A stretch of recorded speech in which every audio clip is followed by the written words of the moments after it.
Good morning. Welcome to the Thursday, October 24th, Carroll County Commissioners open session.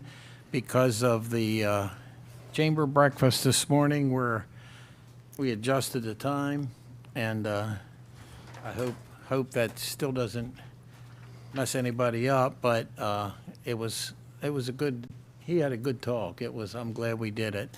As we like to always start meetings, we'll start with Pledge of Allegiance and a moment of silence. I pledge allegiance to the flag of the United States of America and to the republic for which it stands, one nation, under God, indivisible, with liberty and justice for all.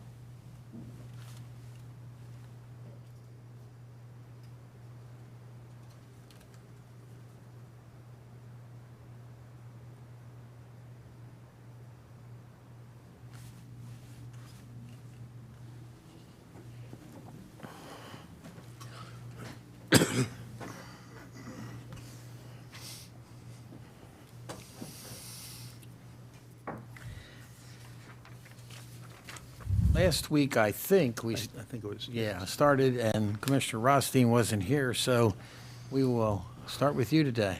Gee, thanks. I'm sorry. Okay, And so that's- first and foremost, That's pretty good.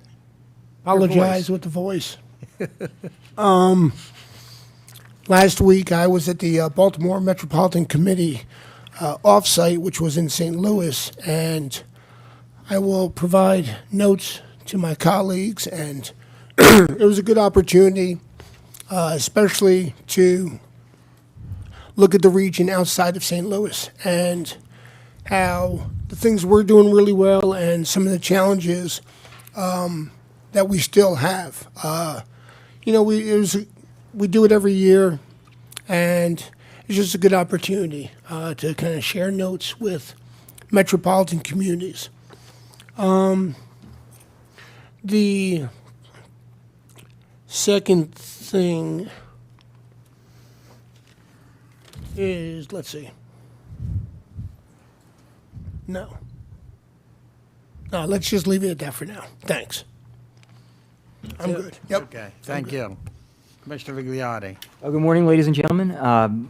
I will try to be as brief as I can because I know we have a lot to get through in a little bit amount of time. So Monday, I had the absolute pleasure of joining Denise, Scott, Diana, and Chris from Economic Development for Economic Development Week as they set out across District 1 and beyond to meet with, learn from, and thank Carroll County's farmers for the tremendous role that they've had in our economy. It is, after all, our leading industry.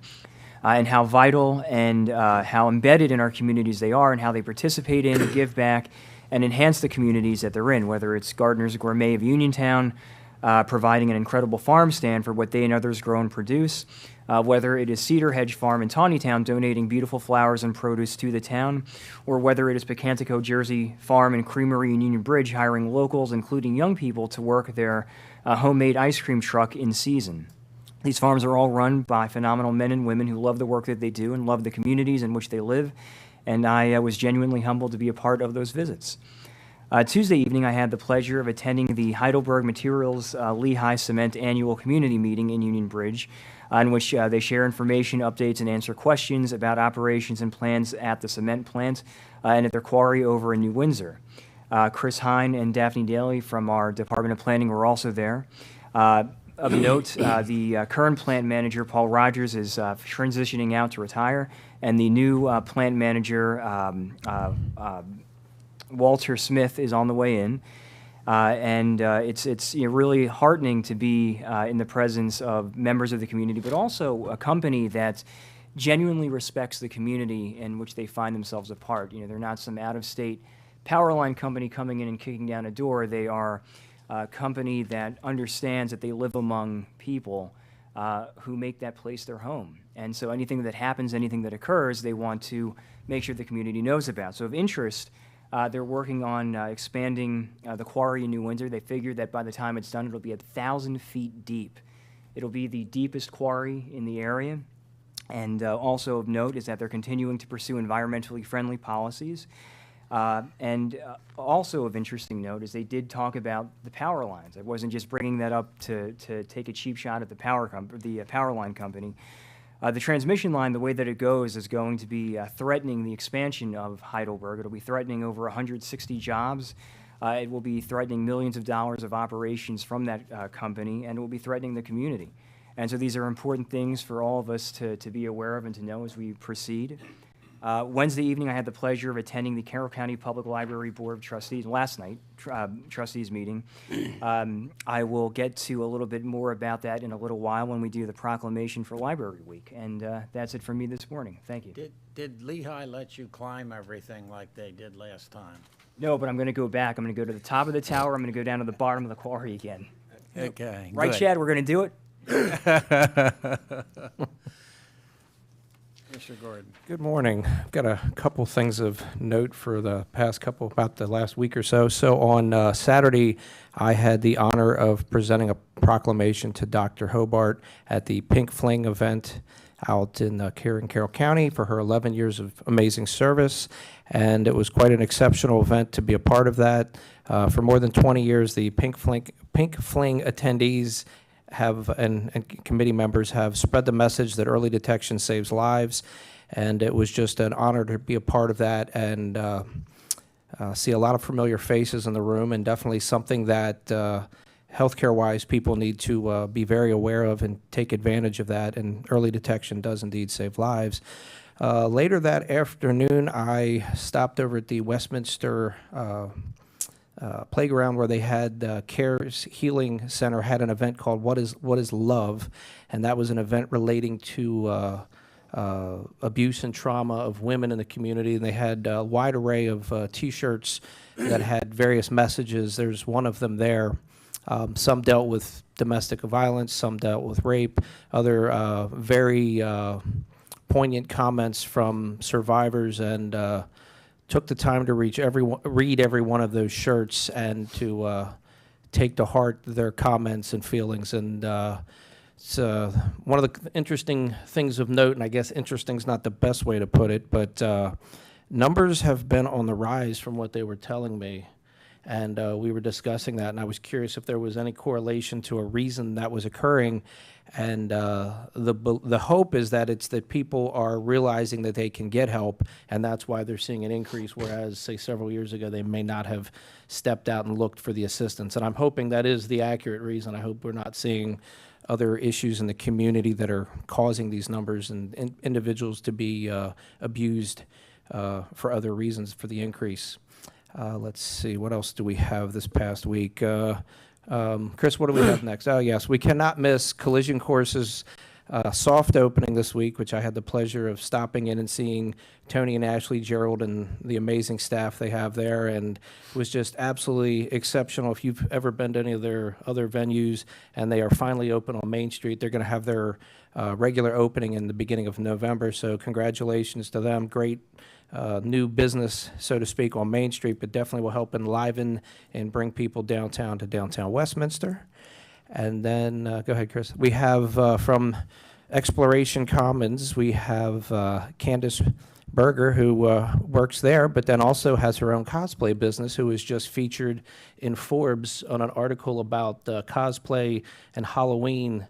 So she was at New York Comic Con last week, and she was one of the individuals that was interviewed, given her business doing cosplay, and she actually does some work for Netflix. So you don't know what's in Carroll County, but there's a lot of very interesting things here. So congratulations to Candace for being noted for that. I thought that was quite impressive. And then next we have John Bogue, who is working for us out at the Farm Museum. He was actually just given a recognition for his work. And then Chris, if you could bring that up for me. So John was just given recognition for being part of the Worshipful Company of Wheelwrights, which was granted a royal charter in 1670 by King Charles II.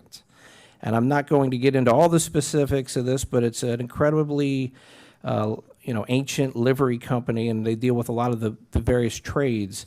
So that's a huge honor for anybody to receive that.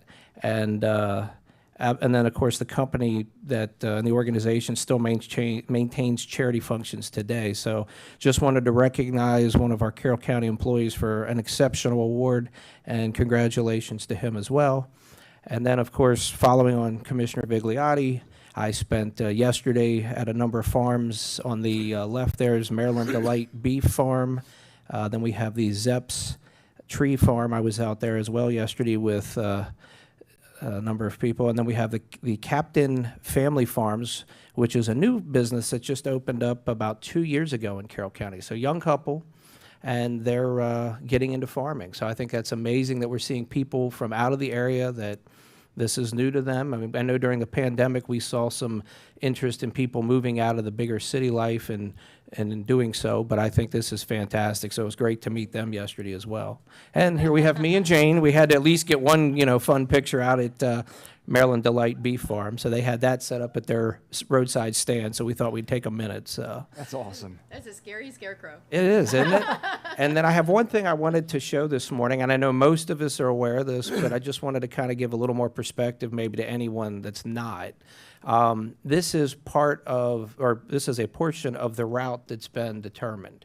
So I just want, it's very easy to look at a map and see a line, and it's not really as personal and real. But this is part of the area that these lines will be running through. I spent, I don't know, about 3 or 4 hours the other week with some members of the community driving through some of the areas, just trying to see what exactly it looks like.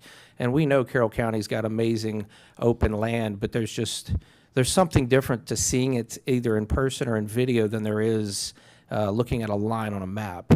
And I just wanted to share that with everybody. One interesting question that I've been talking to staff relating to this, which no one seems to have the answer yet, which is understandable given all the intricacies of this potential project. If they put a power line on your property, which is an industrial use, is it still going to be ag? Or is that portion of that property going to become industrial? And then if it becomes industrial, who's paying the property tax?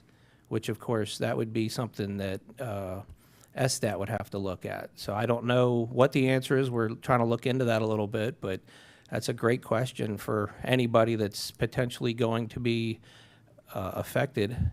And of course, the other thing I will mention in reference to this is, you have people, and I heard from various people over the weekend, and they were like, well, your farm's not going to be affected. They were talking to people, and they're like, but there's still my neighbors and other people in the county.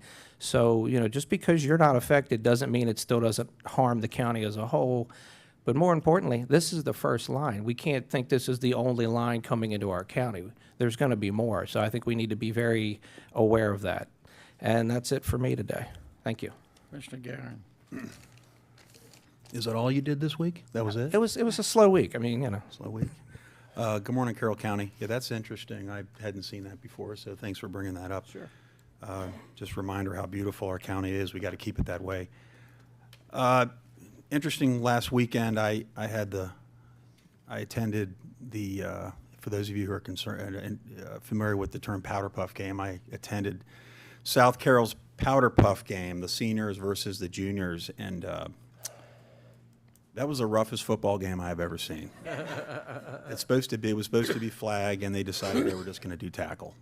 So there was a part of me that was horrified because my daughter was out there, but there was also a part of me that said, well, this is pretty cool. This is Carroll County. We don't mess around. So the seniors won, and it was a pretty close game. And on that note, it's homecoming weekend is upon us. I know South Carroll's this weekend. I assume some other high schools in the area have it. So just a reminder to the parents, make sure you know what those kids are doing. Let's not drink and drive. Let's not even think about it.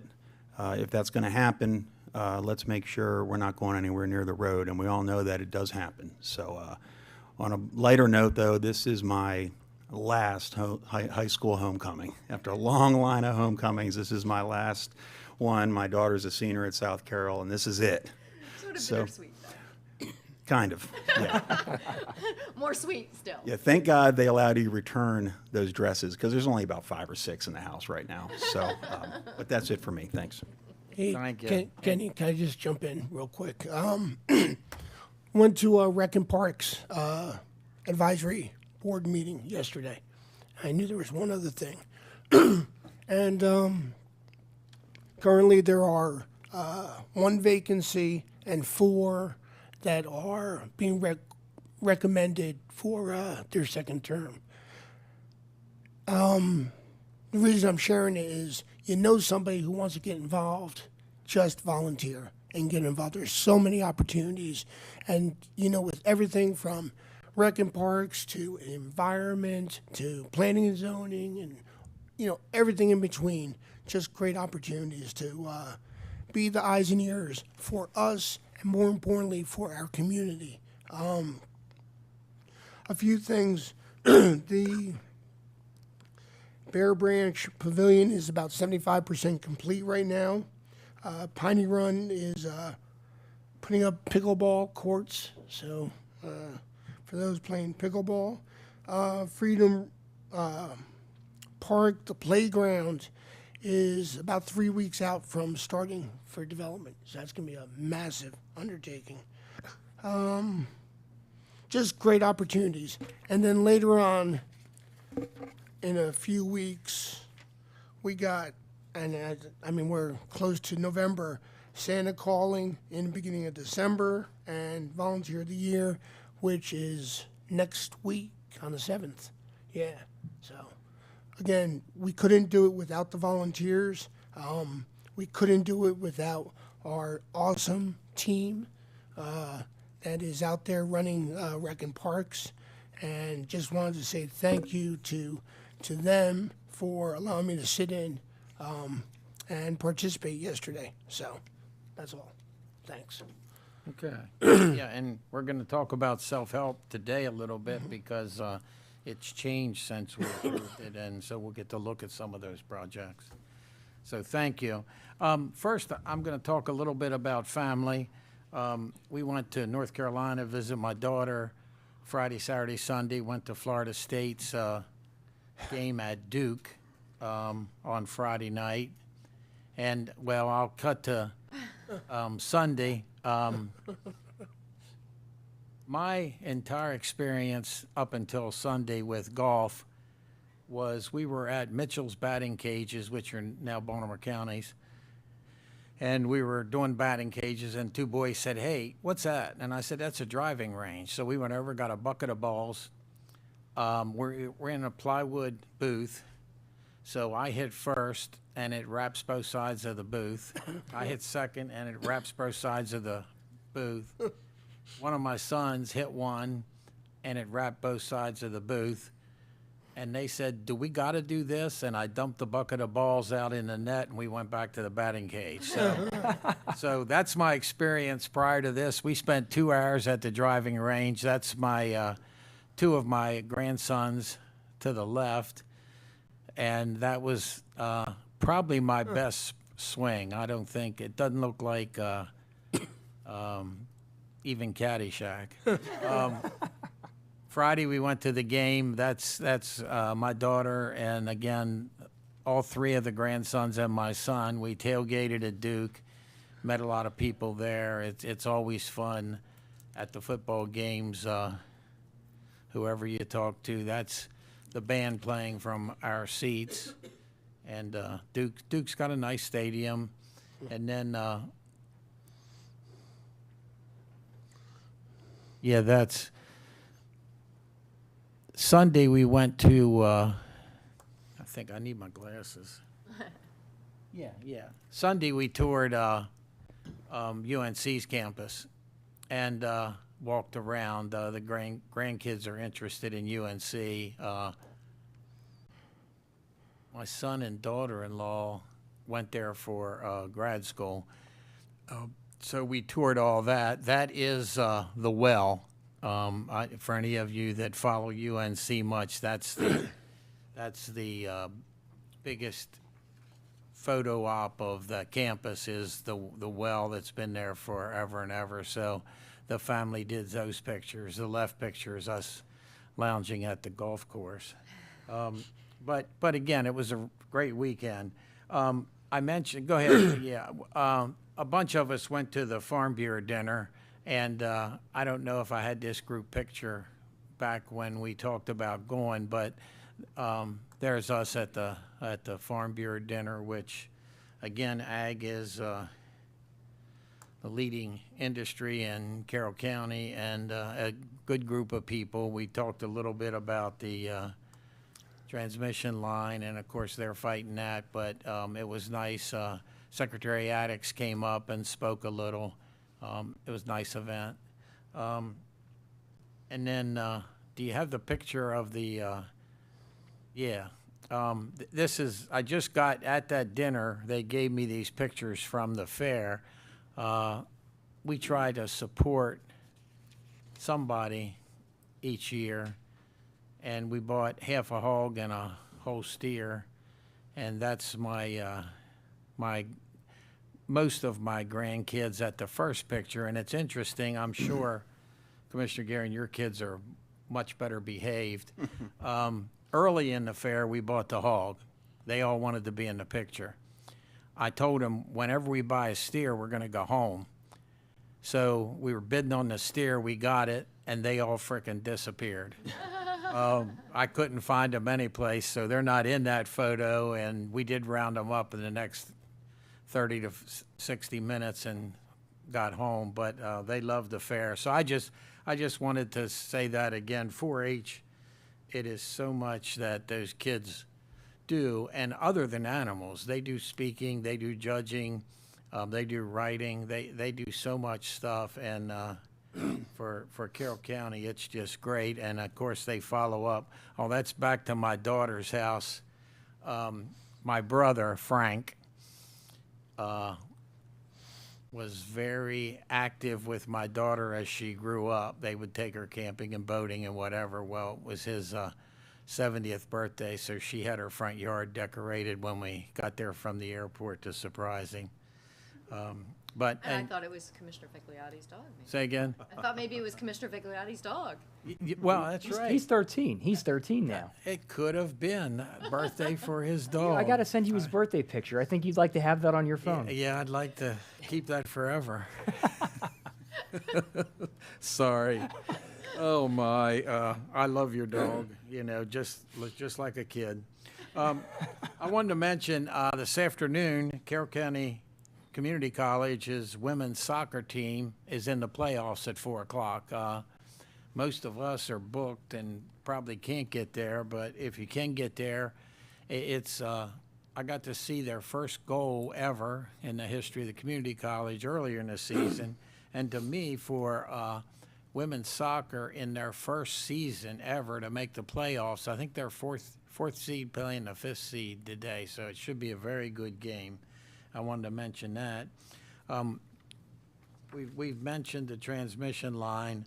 Rhonda and I each got letters from PSEG on Tuesday. They don't understand Carroll County, and I hope they learn what Carroll County's like. Even at this morning's breakfast, it was mentioned that when Carroll County gets focused on something, they're a force. So much was said that last week they were mailing letters overnight, Wednesday or Thursday. The actual pathway would come out on Friday, which it did, and they said it could be delayed till Saturday. Our overnight mail that was mailed Thursday, we received on Tuesday. You're in Carroll County, and you're rural. 90% of this route is rural people, and a lot of people did not have letters Friday, Saturday, or Monday.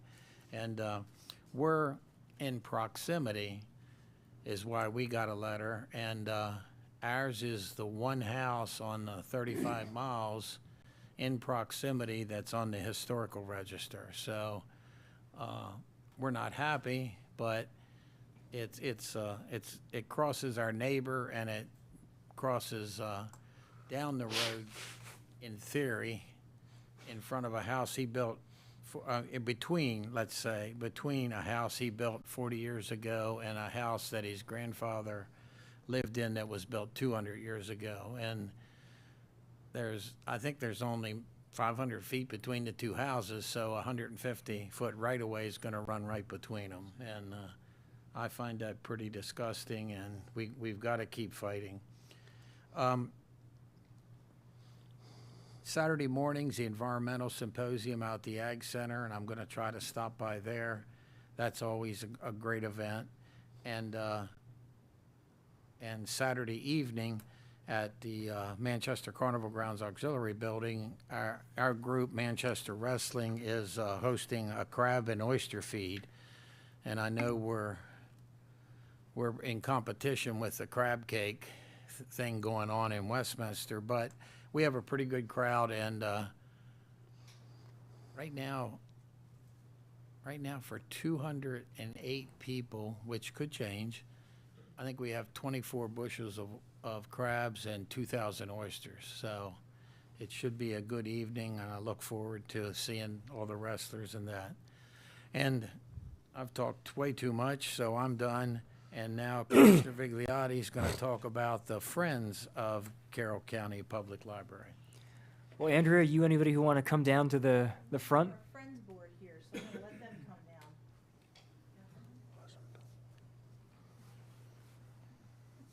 down. And as they're coming down, the Friends is a vibrant group. I get too blunt. I wasn't harassed. I was encouraged. Rhonda and I were encouraged, and we're now lifetime members. So thank you for the encouragement. Go ahead. So I'll read this proclamation and then turn it over to the three of you for any comments you want to make and to introduce anybody who's here with you as well. So I have the proclamation for Friends of Carroll County Public Library Week, October 20th to 26th, 2024. Whereas the American Library Association has designated the week of October 20th through October 26th as the 19th Annual National Friends of Libraries Week to honor the dedicated volunteers who support our libraries. And whereas Carroll County Public Library serves as a vital resource for our community, fostering literacy, lifelong learning, cultural enrichment programs, and resources that benefit our community. And whereas Friends of the Carroll County Public Library was chartered in 2012 and is an invaluable organization supporting the mission of the library through fundraising, advocacy, and volunteer efforts. And whereas Friends of the Carroll County Public Library engage the community to encourage a love of reading and provide opportunities for residents to participate in library activities. And whereas through dedication and tireless efforts, the Friends of the Carroll County Public Library strengthen the library's capacity to serve all residents, significantly improving the experience of both customers and staff. And whereas the contributions of the members of the Friends of Carroll County Public Library create opportunities for community engagement and enhance the cultural and educational experiences available to our citizens. Now, therefore, we, the Board of Carroll County Commissioners, do hereby proclaim October 20th, 2024 through October 26th, 2024 as Friends of Carroll County Library Week, and urge all residents to recognize and celebrate the invaluable contributions of the Friends of the Library and to support their tireless efforts in championing our library's mission. Adopted the 17th day of October 2024, signed to the entire Board of Carroll County Commissioners. Ladies, all yours. Thank you very much. I'm Marty Hankins. I'm the current president of the Friends Board, and I'd like to thank Commissioner Kyler for his membership and hope that all of you are friends of the library. I'd like to invite you to our annual meeting, which will be at Exploration Commons on November 22nd. I think that's a Friday at, is that right? 2 o'clock.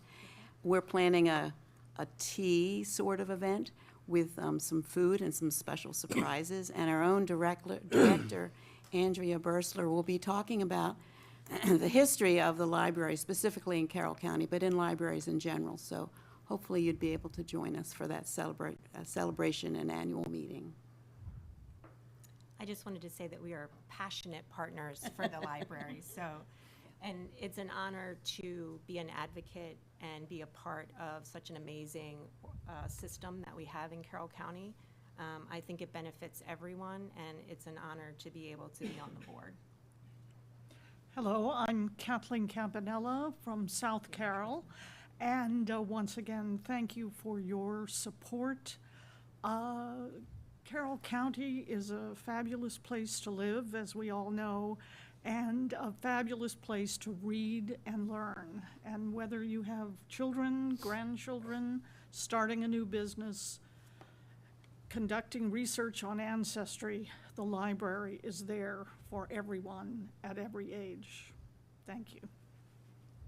Yeah, and one thing I want to mention, I'm not in the library as often as I should be, but the last 2 times I was in Westminster, that table just in the back, just before you go downstairs, every computer was being used, and probably 90% from younger kids and a couple adults, but it was being used, and I was there different times of the day, so it's kind of neat to see them all sitting there, and they weren't playing, they were working. Right. Yeah, it's a huge asset to the community. Commissioners? Well, I'll go next. As I had mentioned, I don't know if anybody's listened to it or not. This week we did a podcast, myself and Andrea Bursler, and we pretty much touched on a lot of the various points of the library. But I had taken a tour a few months ago and grew up Westminster Library, but never had seen all the behind the scenes. So it was fascinating to see some of the behind the scenes parts. But then to Commissioner Kyler's point, you were talking about the computers and having the access, but you also have the access for people to come in and use the printers. And there's so many other opportunities that if people are looking for, the library system does a really great job, because just because we assume it's available in everyone's household doesn't mean it is. And I know the library system does a lot of things, variety of other things. I think passports, if I'm not mistaken. Obviously, they've been involved with the county when it comes to property taxes. So it's really, to me, it was just interesting to see how it's such a community hub. And of course, with it being downtown Westminster, you have that access for everybody. And I know all of our 5 districts have that sort of community feel for the libraries. But just want to thank you all for all your involvement. And it's always fun to try to find a new interesting book to read. So thank you. I'd like to give a shout out as well to the staff of the library. Yes. They're phenomenal professionals. They bend over backward to help. Each branch has its own unique personality, if you will, but the staff are just phenomenal. We're very fortunate. We Absolutely. attended Staff Day, I think, a couple of weeks ago. We were pouring coffee, and the coffee was late, which was not our fault. But once it got there, we poured coffee for the staff and just watched, help them with their professional development. And it was really a good day, and I'm proud to be part of this organization. And to go off of what Commissioners Kyler and Commissioner Gordon have said, last night I was at the Board of Trustees meeting for the library, and they had a recap of their summer programs. They had over 8,000 participants in these summer programs over the course of a couple of months, and all sorts of activities and ways to learn.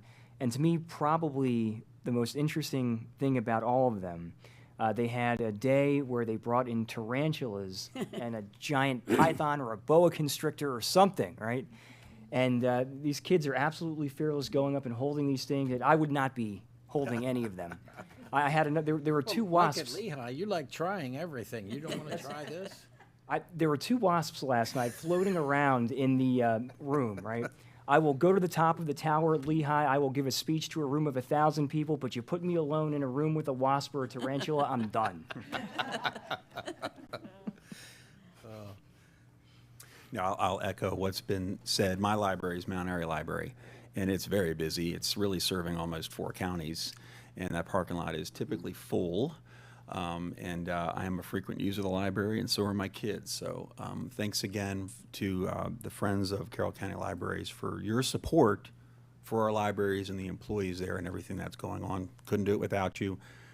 Couldn't do it without any of the volunteers in Carroll County, whether it's the Rec and Parks volunteers or some of the other commissions we have and all the things that go on. But I know that your group in particular, you're there regularly. You're on the ground doing what you say every single day. So I appreciate that very much. Thank you. I'm going to save my voice. Yeah. So how many do you have for, we need a photo, so I don't know how many you have. Should we stay up here, or there's there room for us down there? I think it'd just be the board members today, so. Okay. Where would you like us? Yeah, whatever is easiest.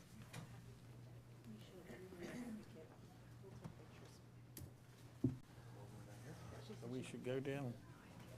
You want us up here? Thank you. Two kids, 2 dogs, I only do 2 things.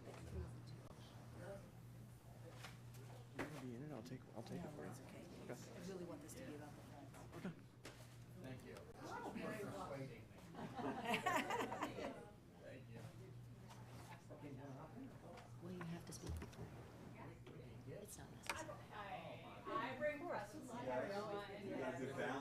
You have to decide what you want to do. There you go. That's better. There we go. That's our mascot. Corky.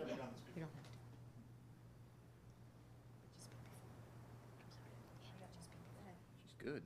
She is. Two at the same time.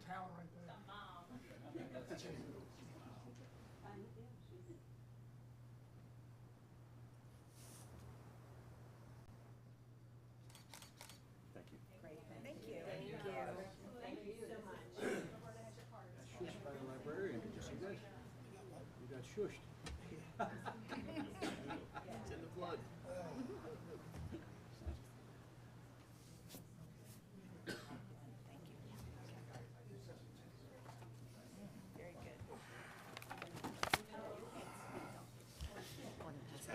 Very good. Thank you. We got a name on it. Commissioner, real quickly, I'd like to introduce our legislative liaison, Pam Meister, whose first day is today. Can we have her come up and, Pam Meister, our legislative liaison. Oh, okay, Okay, yeah, I yeah, know yeah. Judge Hecker wants to get back to the bench, I'm sure, but we'll just do. So, you all may recall that Pam Meister comes to Carroll today. And is this the first day? This is day one. Right, we see you on day one. Fully minted legislative liaison, and we're glad to have her join the team and looking forward to her carrying the good message of Carroll County government down to Annapolis this winter. It'll be here before you know it. You're welcome, and very much looking forward to what comes.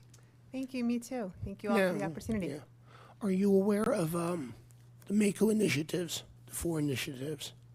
It was published probably last week, so if not, we need to ensure you get those, kind Absolutely. of arm you with the focus, so. Yes, definitely. We will get up to speed on everything that is happening in Carroll County, everything Yeah. that's going on across the state, and I will certainly be reaching out to each one of you to make sure that we touch base sooner than later, so that we can hit the ground running. Sounds great. Yes. It's good to see you. Welcome, you. welcome aboard. Thank And you. as soon as we have a cell phone and an email and all that, I'm gonna blast the world, so they'll be in touch. Okay. Make sure it has caller ID, please. Just kidding. And he Thank will. you all. Deal. Guys, any questions? No, I'm just glad we have you on board. Looking forward to working with you. Thanks, same here. Just wanted to say hello, and I look forward to working with all of you. And thank you, Roberta, and everyone who've been so welcoming so far. It's a great way to start, so thank you all. Congratulations and welcome. Thank you. Thank you. Thank you. Thank you. Thank you. All right. Yep, thank you, Thank you, Judge. Roberta. I would have forgotten, so thank you. Okay, Priority Carroll was great, but now we're gonna talk about making the courthouse more secure, right? Good morning. Good morning. Nice to see you all. Hope everybody's well. Good to see you too, Your Honor. Thank you. Thank you. It's been a little while. So this morning, my request is for this board to approve the application. The Circuit Court is making an application to the Administrative Office of the Courts for certain security upgrades. We had a late update to one of the estimates that we got this morning, so the briefing paper that was previously submitted indicated that our grant would be in the amount of $89,679.72, but it's going to be lowered by $3,000. So the grant application that we're going to make to the state is for $86,679.72. This grant application contemplates that the entire cost of the security upgrades would be borne by the Administrative Office of the Courts, and there would be no cost to the county. So I'm sure you're pleased to hear that. Commissioner Rothstein's voice is a little weak today, or he'd be up cheering that zero county funds, right? Yeah, this is, I don't often get low-hanging fruit, but this is probably low-hanging fruit for me. So I'm happy to answer any questions. I don't need to go into the details of the requests. They're in the briefing paper, but I'm happy to answer any questions if you have any. I guess my only question, and there's a list in the briefing on six items. Yep. And I know I did a tour last year maybe, and there were some things needed. And so all of these have been needs you've been trying to address, and this is the opportunity? It is. Well, we're just, what's today? Today's the 24th. So we're a year and 5 days from the murder of Judge Wilkinson in Washington County. And there certainly was a focus on security prior to that. But since his murder, the Maryland judiciary has really focused on security throughout the state. They did an assessment of each courthouse. They came out and assessed our courthouse. And I have to say that they seem to be, at the state level, the security office was very impressed with a lot of the security features that we have in the circuit court for Carroll County, but there's always room for improvement. So when we see a need that's identified, we try to address it, and hopefully the state will see it that way as well. So. I move the Board of Commissioners approve the submission of the AY 2025 courthouse security funding request and accept the award. Second. I have a motion and a second. Any further questions or discussion? All those in favor? Aye. Opposed? Thanks. Always good to see Thank you. you. Thank you. Thank you, Judge. Yeah. Now we will look at a correction to what we previously approved for the self-help projects for Rec and Parks. Good morning. Good morning, Morning. Commissioners. So I'm here before you this morning to make a correction to the fall 2024 Recreation Park self-help projects that I presented on October 3rd. I had one error. I used an old template that had projects on it, and I didn't backspace over it. I was so focused on the numbers, I didn't look at the projects. And the one was originally on the one before you on October 3rd was the infield mix for Saltbox Park, and that was an incorrect one. It should have been the Mieski temporary outfield fencing. The funding is still the same amount, and so there's no difference there. Motion to approve the correction to the Recreation and Park self-help projects in the total amount of $71,925. Second. I have a motion and a second. Any questions or discussion? Just to clarify, so you're aware of the fact how tight Mieski is. This temporary fencing, is that going to allow for the use of the football field? Correct. Oh, So okay, you can great. actually delineate the field so you can get more out of those fields. Okay, that's great news. Yep. Okay, appreciate it. Thank you.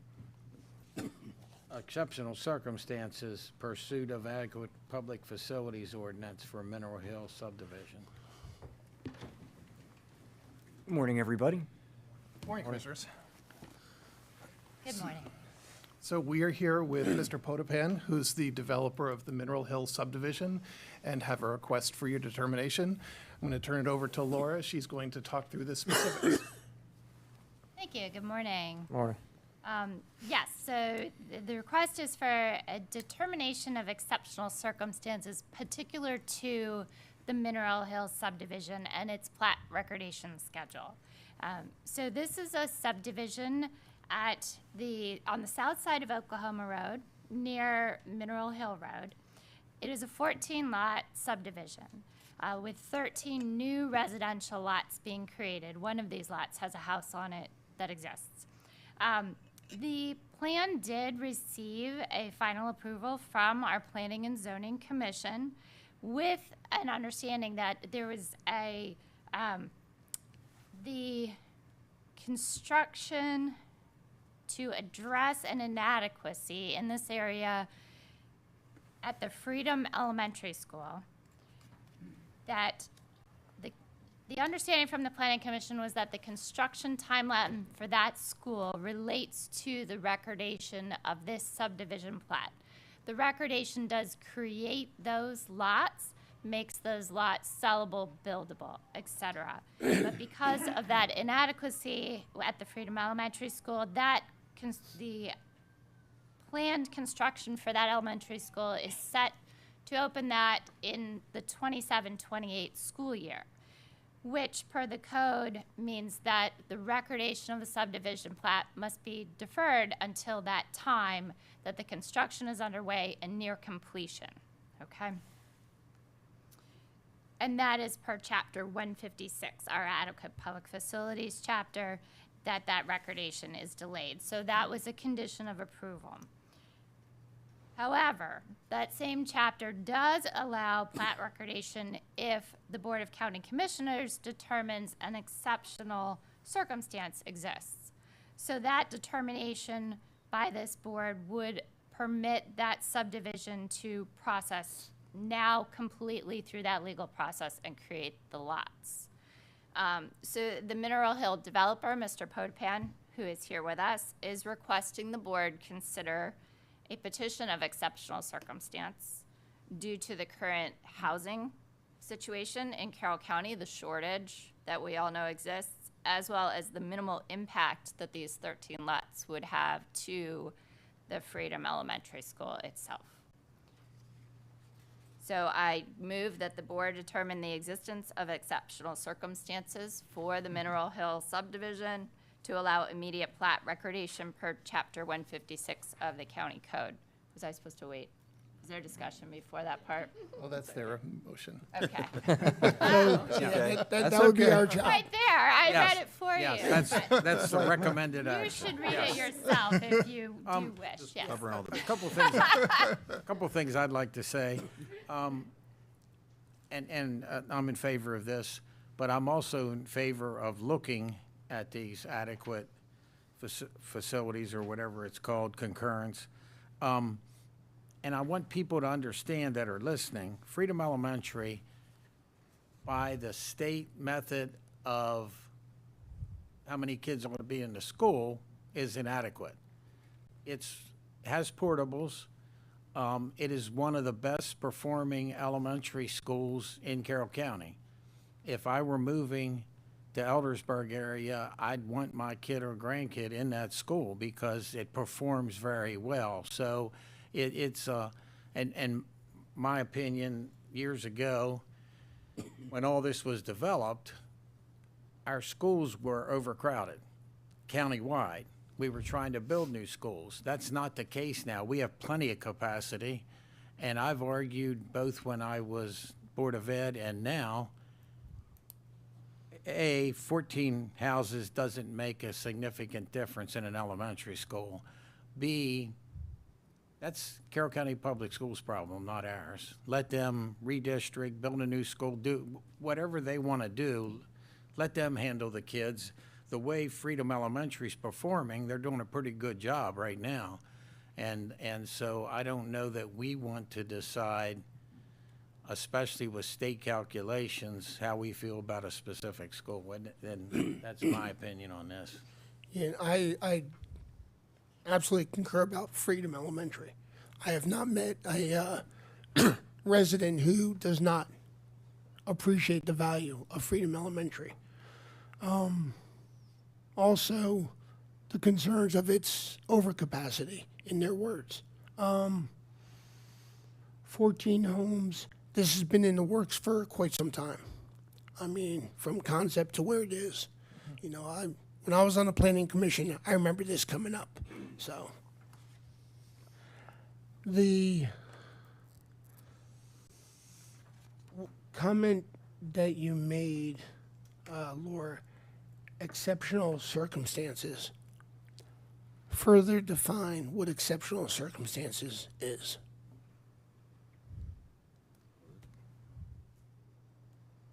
I think. I can answer. There is no definition. So exceptional circumstances is what the board determines is an exceptional circumstance. There's no definition in the code. So Okay. if you feel that something is an exceptional circumstance, that it falls within your authority to allow this to the project to move forward. So we need to further look at that and define those words, because I can't define it, you know. Yeah, that, and then you talked about shortage of housing.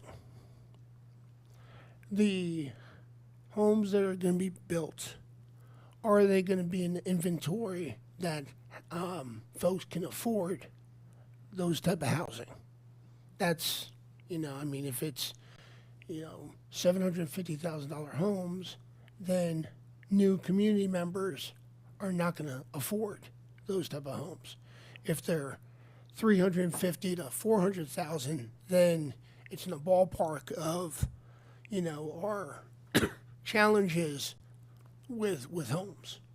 And we just have to recognize that there's very few of those in our county, none in Eldersburg that I'm aware of. But, so I'm weary when you say about the home shortage and also the exceptional circumstances. I support this. I want this to go through. But I think we need to clean ourselves up because if not, somebody can question what those actually mean. So, okay. And I think that's a good point. I know Commissioner Gordon, the last thing I do is speak for you, but I know you've talked about the 25 versus 50 houses. You've talked about some of these. Oh, no, absolutely. ordinance, and I think we need to revisit all of them. And I think we need to revisit them, not speaking for everybody up here, but from my perspective, I think we need to revisit them much sooner than later because, we're chasing the issue at this point. I mean, it's reactive, and that's not anything against any of us up here or any of staff. It's just the reality of how things work. We heard some of that this morning at the chamber breakfast. And, we need to have a good portfolio, I guess, of housing is how I'd put it. We had that discussion in planning and zoning a few months ago. There's people that want all kinds of housing, be it, large home on a couple acre lot. Somebody wants to live in, mixed use. And I think the trick is we're going to have to look at all of that. But I think the sooner we make some serious adjustments, to your point, Commissioner Kyler, we don't have that. We're not bursting at the seams with massive population increases. Our big challenge now is one of inventory and affordability. And, not exactly housing related, but all this does factor into budget. It's like the economic land use study. That was a year ago. So we've got to, we've talked about looking at industrial and commercial, and not to go off on a tangent, but we've got to start working on that one as well, because I think both of those two are what's going to help alleviate some of the challenges we've had. But for me, I would support this. I know there's the perception out there that, we're heavily populated and we're bursting at the seams with people moving in, but we've looked at that and we're not. So I think the big thing is, be it us, be it our staff, anybody, we need just to constantly explain to the public and correct that incorrect perception. Because yes, perception can be reality, but I think we've got to do our due diligence, and I think the master plan's a good time to point those out, that that's not accurate. And of course, we have no control over the market pricing of housing, but I think, there's some tools that we can use to, work through that. But yes, I would completely support this today. So I'll agree with what Commissioner Rothstein said regarding the terminology of exceptional circumstances. That was something that concerned me coming into today. I certainly want the code or anything that we do to anything we have to be flexible enough to us to be able to adapt it to certain circumstances. But I don't want to see something that is so malleable that it can be contorted for any purpose. And so I guess my question because I'm not opposed to this. So my question for today is, and Tim, maybe you're the best person to answer this. Is it possible to proceed with this today without utilizing the terminology exceptional circumstances? That is to say, can we simply, as a Board of Commissioners, say we're going to move ahead with this project and not call into question or not call into being exceptional circumstances? Because again, not having that prescribed somewhere is kind of troubling to me.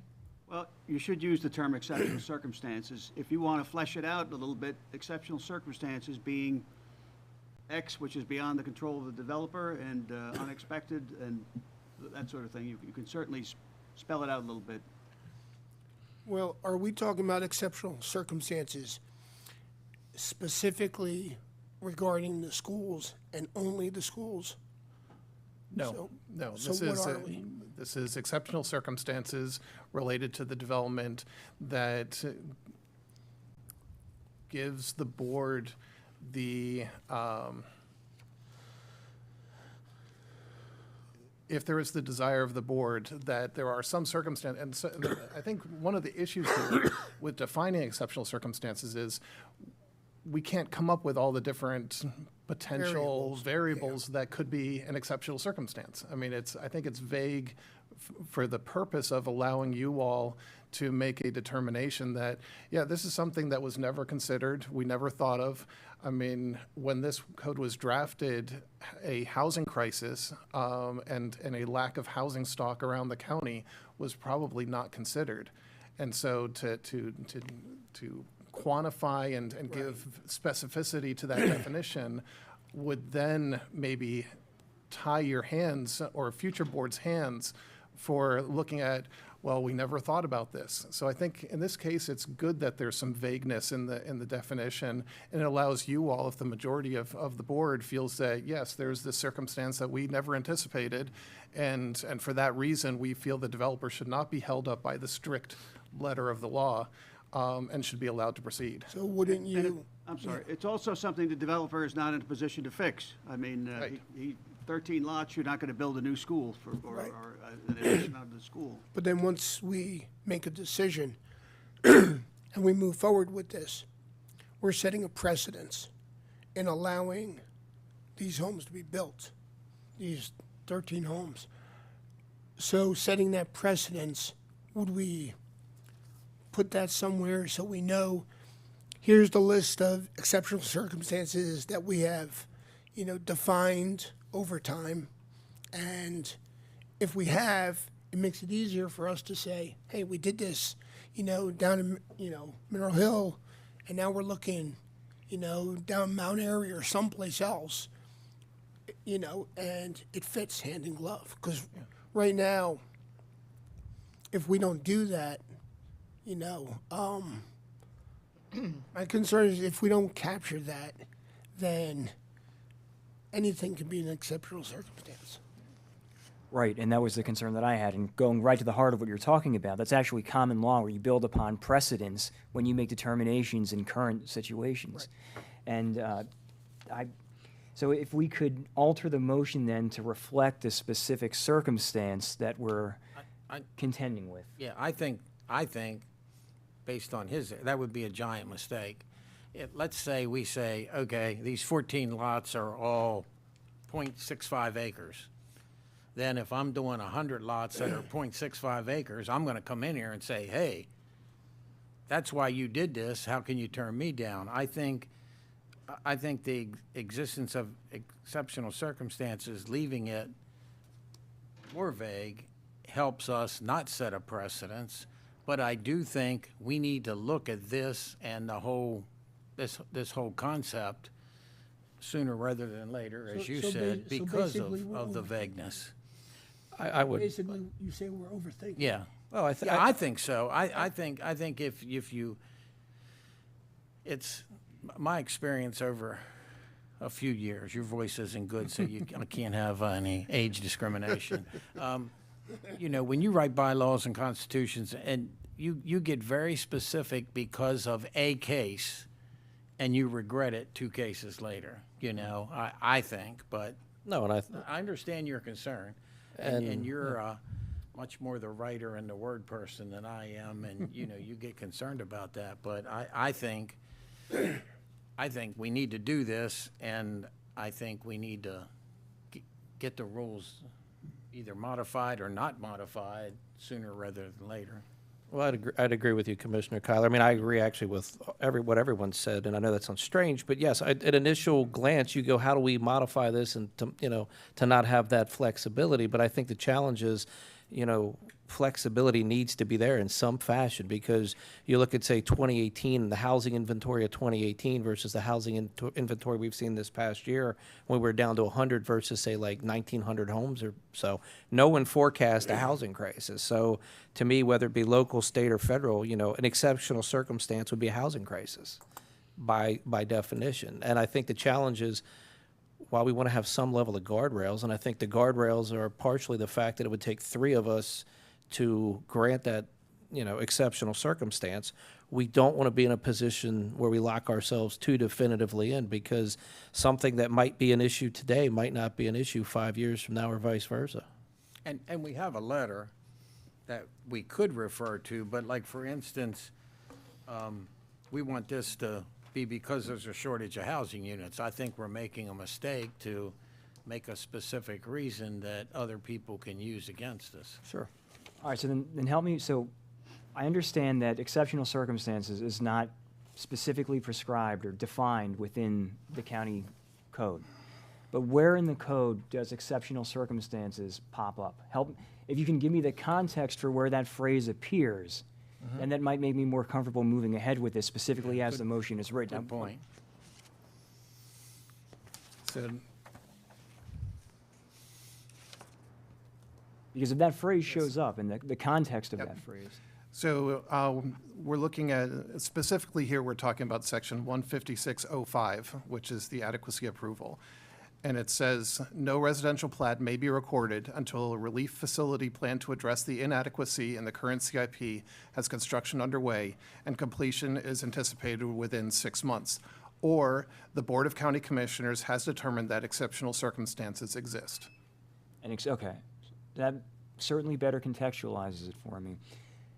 But we do not define specifically exceptional circumstances. No. Okay. So the context of that makes me feel more comfortable.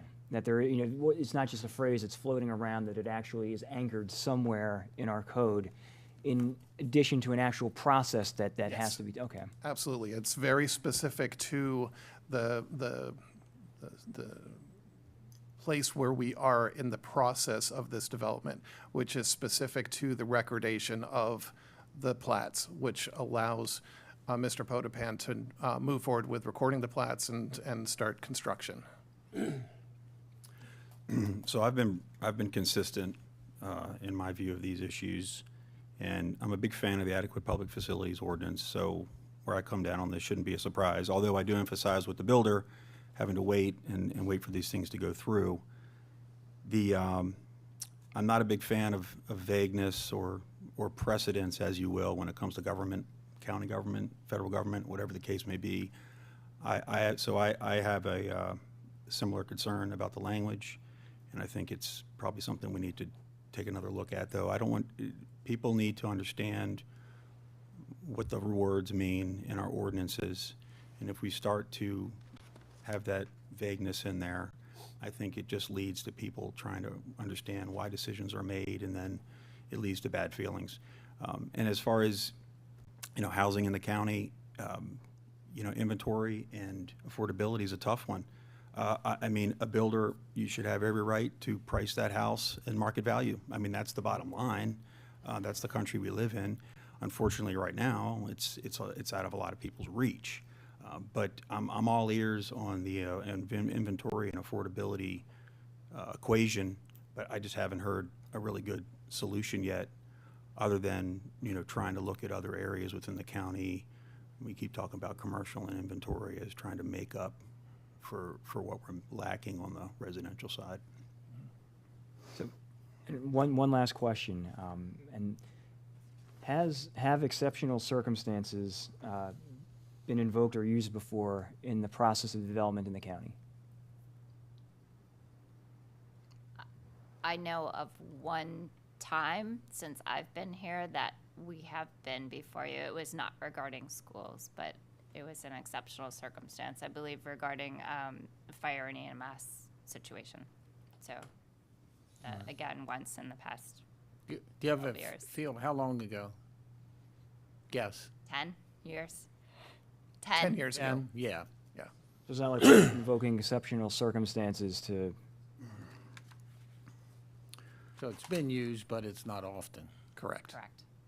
but not in the context of a residential development yet? It was. It was, okay, It so it has was, been but used the before, okay. inadequacy at that point wasn't schools. It had to do with fire and EMS and response, okay, all right, so- response times.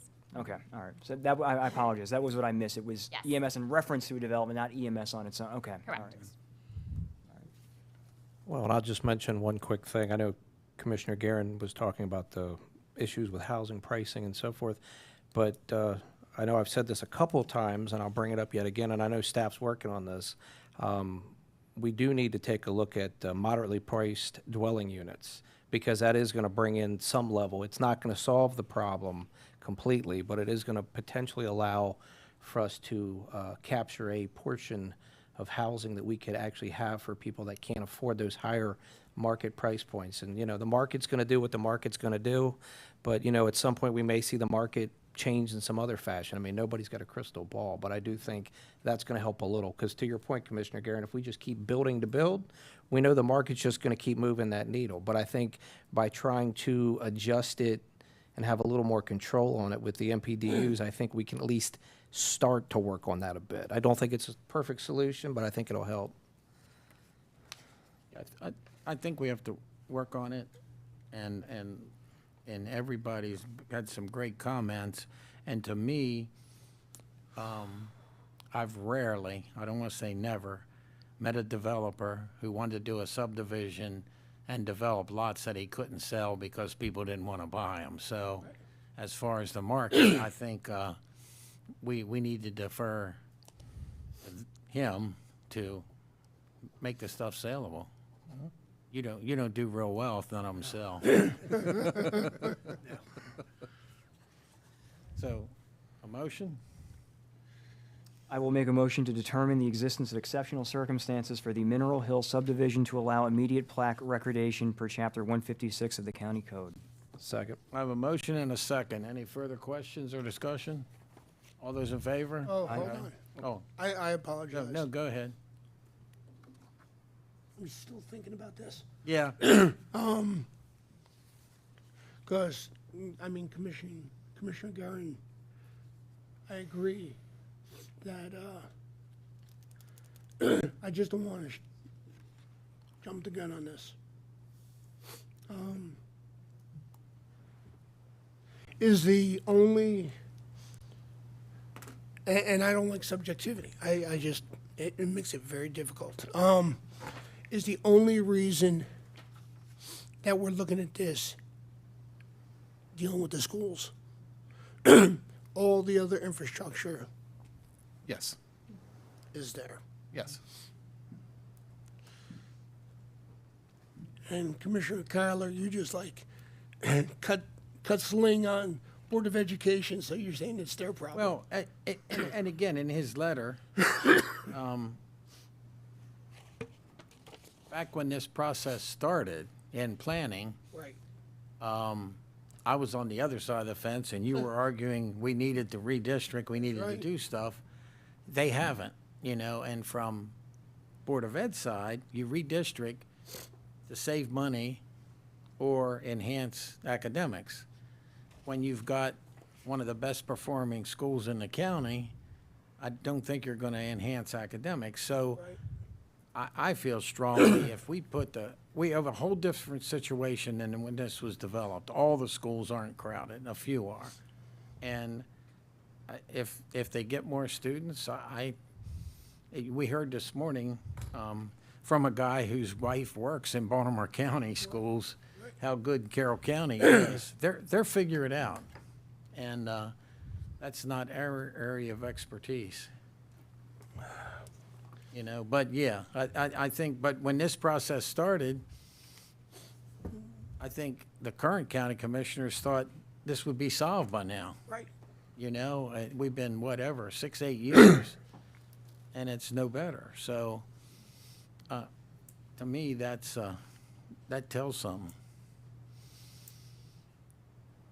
Do you, looking at Chris and Laura, are there other areas that are going to be coming in front of us similar to this that you can see on the horizon? Maybe. So there are developments that they're in process, and when they get to the point of being tested for the APFO or code, there may be issues that will have to be addressed. How the developer wishes to proceed then, whether they wish to work on mitigation on things that they can control, or whether they come up with some other sort of mitigation that's agreeable to the county and to them, or if they want to wait until things are adequate, or if they wish to pursue this course and come before you and ask for an exceptional circumstance. We don't know what the mindset may be but we'll know it when we get there. So I guess that's why my answer is maybe. Mr. Potabane, how long have you owned the property? I've owned it for 8 years. Yeah. The one thing too, I will say, if I'm allowed to move forward, it's not like I put a shovel in the ground tomorrow and start building a house. Right. Exactly. It's going to take probably 4 to 6 months to get through the recordation process. 3 to 5 months for infrastructure construction, and then 4 to 6 months for housing construction. So we're probably a year and a half before the first homeowner moves in. Right. Probably 2 to 2.5 years from now before the last one, which should correspond with when the addition's completed. And I did talk to Mr. Kane at Baltimore, at the school board facilities. And I asked him, I said, for a new residential lot, what do you use for a number for pupil generation for an elementary school? He said there's a lot of factors that go into it, and I understand. It's, what type of house is it, where's it located, number of things. But he said typically they use a factor of 0.2 to 0.3 per housing unit. So with 13 new lots, we're talking 3.9 children. Right. So it's, when I got my preliminary plan approved 5 years ago, Right. the school was approaching it at that point, and I was told that there was a redistricting plan task force that they were evaluating. It was kind of, I wasn't told, but felt like that was the course of action that by now I would be there in order to move forward. And then, I guess about a year and a half ago, they redirected and decided to do an addition. Right. So, if the redistricting plan would have been implemented by now, we wouldn't be having this discussion. And Commissioner Gordon, planning and zoning, how recently was this discussed? I'm trying to remember, was this the previous meeting, Chris, or was this a while back? I'm trying to, because that was this last meeting, wasn't it? I'm sorry, which topic? The topic here before us with the High Falcon, was that the last meting? It was in August. August, okay. Yeah. Okay. Couple months. Unfortunately, some of it does kind of blend No, together. I- But no, it was recent, and I can say that, planning and zoning obviously does a really good job. You've got a good group in that. And, we all keep kind of, I hate saying coming around in that circle, but the concerns, while there are concerns about, adequate facilities, the big question that keeps coming up is we're choking, for lack of a better word, houses to be built. And, as we just heard, 3.9 children is what the school is saying school system saying out of those 13 or 14 homes. So it's not like we're going to have multiple kids per household. If it was something on that level, I think you'd see a lot more concern. But I think the real question also comes down to, and you've said this yourself multiple times, and we've talked about it through budget and everything else, and I'm not trying to make it all about money today, but how do we do what we do if we don't see some level of growth? And growth's not always a good thing. It's not always a bad thing. Right. But the feeling of planning and zoning, I can tell you, has been we've got to get this housing situation resolved. And how do we go about doing that as effectively and properly as we can? Again, full disclosure, I helped write the adequate public facilities currency management guidelines back in early 2000s when I was on the Planning and Zoning Commission. So I'm still a no on this, but I appreciate what you shared with the board and the public about the timeline. And I know we can't lock people into those. Maybe we can. I mean, it's probably a dangerous thing to do, but that's important for people to know that it's 2.5 years out. And that is the information I think that people need in addition to this. I don't know how to get that out to people, but people are just going to see 14 homes, boom, my school's already overcrowded, whether that's true or not, because the trailers, but see, that's important to know for the public. Yes. And just actually complimenting you on that. Yeah. So, I which I appreciate know that. is probably confusing everybody watching, but that's. yeah. Okay, we have a motion and a second. Any further discussion or questions? All those in favor? Aye. Opposed? No. So 4-1. So if I may, before we move on, I just wanted to give a brief update because there are a lot of topics that you touched on that are all things that are in the works. So we have a housing study that you've heard about. We have received the first draft of that, and staff is currently reviewing that. We're working on with our consultant to get that final draft put together. So once that is published, that will be able to be the impetus for a lot of further discussions regarding housing stock in the county and so on. And then regarding topics like the MPDUs and talking about adequate public facilities and all of those issues, those are all master plan type discussions that we've documented that those are key issues for you all and will absolutely be topics of discussion over the next few months to formulate what the best path forward is and then any subsequent revisions to code and so on that would follow that. So it's all in the works. Can we, and we need to decide, I guess, should we, do something more quickly with some of this than the master plan will do? So the low-hanging fruit, as it were, are the limitations on recordation, the 25 lots and so on. That is because that's an easy fix and relatively small in scope. We are working on that. We'll be bringing that before the Planning Commission, I think, at the next meeting. Hopefully that's 1 or 2 meetings and that's it, and then we'll be back to you all for recommendation, and that can move forward. The bigger picture related to adequate public facilities and so on, the whole chapter, that is a huge lift. That is a going into detail. I mean, Commissioner Guerin, you were involved in writing it. I'm sure it was a lengthy process of writing the APFO code. Opening that up is a huge lift, and we're focused on the master plan right now. So to try and do both, I don't believe we have the bandwidth to handle both right now, to be perfectly honest. So that's where I feel that changes or discussions about changing the APFO should come out of the master plan, and then once we are all in agreement as to what direction we should go with that, then we can tackle opening up that chapter. How many potential developments are being delayed right now because of this? Nothing currently. Nothing current. Because I think, like you mentioned earlier, we're going to see some, and maybe we're reacting in time. Okay, thanks. Yes. Thank you. Thank you. Thank For you. consideration and your approval today. Thank you. Thank you. And now we want to talk about Westminster annexation. That was good conversation. Yeah, it was.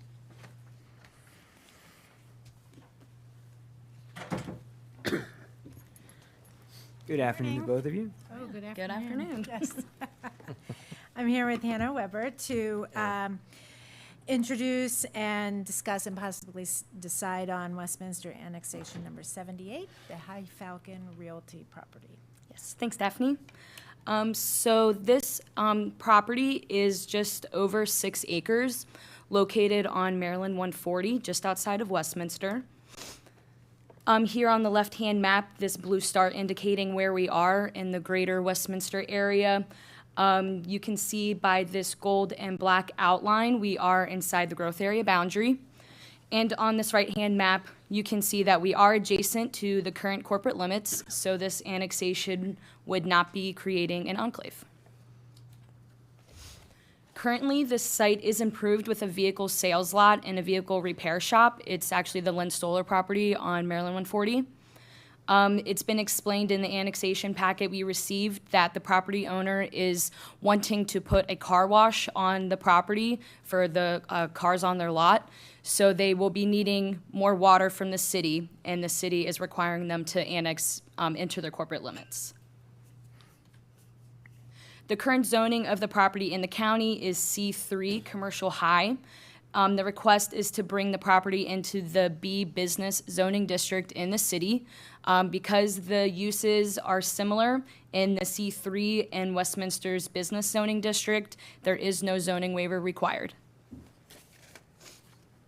The property was given a commercial land use designation in the City of Westminster's 2009 comprehensive plan, and the requested zoning of business is consistent with this land use. The property is currently in the existing water service category and existing and no planned sewer service category. As I said before, they are requesting an increase in water usage, which is the reason for annexation. So just one agency comment from the Bureau of Comprehensive Planning. We are recommending that for this annexation and all future annexations, the City of Westminster give public notice by posting the property prior to the date of the public hearing to notify all adjoining property owners. So today we are here for an informational briefing or a possible decision on the comment letter. If you are not ready to make a decision on the comment letter, we will be here next Thursday, dressed in costumes for your decision on the comment letter. And Will that help their decision? hopefully, if it's a good costume. And Westminster does have their public hearing set for December 9th. I just want to know how you dress up as an annexation. Oh, God. There's a will, there's a way. The property 140 and is that Hemlock? Is that the car lot? Yeah. Yeah. That's the new car lot. Okay. So. Not the new one. Not new person, no. No? Oh, The I new thought it one's was on the other new. side. It's on the other side. South side of 140. Oh. Excuse me. Sorry, I am Andrea. I'm from the city of Westminster. So when you are looking across the street, Elide Road, that whole thing is the new, Len Stoller, That's all what I right there. thought. Yeah. Yeah. So That's this is the the new Jeep one. dealership Right. across the street. Right. And that's what I thought. Thanks. Okay. Any comments, questions? So if the letter gets submitted, that one particular recommendation about the public notice period will be included in the letter? Correct. I mean, personally, I don't see why we don't just go ahead and forward the letter. Anybody have any thoughts or concerns or? No, as long as that's included, that would be my only real What's that? concern. Commissioner Vigliotti was saying as long as that comment's included, and Yes. I agree, as long as that's Okay. included, I don't have Yes. any issues, so. Yeah, I think so. I think, make your motion. I move the board approve, sign, and forward the comment letter to the City of Westminster regarding Westminster annexation 78 High Falcon Realty. Second. I have a motion and a second. Any further discussion, comments? All those in favor? Aye. Opposed? Thank If you. you feel free to come in And costume. Yes. It was, it was the threat of the costume that motivated us. Well, I'm hoping we, Threat of the costume. I'm hoping we get to see it. I mean, now I'm curious. Annexation costume. Challenge. Yeah. Challenge thrown. Maybe next year. Okay, now No. Public Works is No, going no, to tell no. us about purchasing land near the Carroll County Regional Airport. Chief is He's jumping ready to into bed. Good afternoon. Good afternoon, Commissioners. I'm here this morning to request your approval to purchase fee simple property and easements on four parcels denoted on the airport property map as parcels 11, 12, 13, and 14. All four properties are owned by the same property owner. In total, we are requesting your approval to purchase approximately 18.3 acres of land in fee simple, 24.5 acres of land for permanent grading easements, and 44.32 acres of land for abrogation easements for a total purchase price of $759,721. The land and easements are being purchased in connection with the Carroll County Regional Airport. runway and taxiway relocation and safety enhancements project. The FAA has given their concurrence on this purchase and will reimburse the county 90%. The Maryland Aviation Administration will reimburse the county 5%, and the county will pay 5% of the purchase price. And you said it, but actually 5% of this cost is Carroll County's.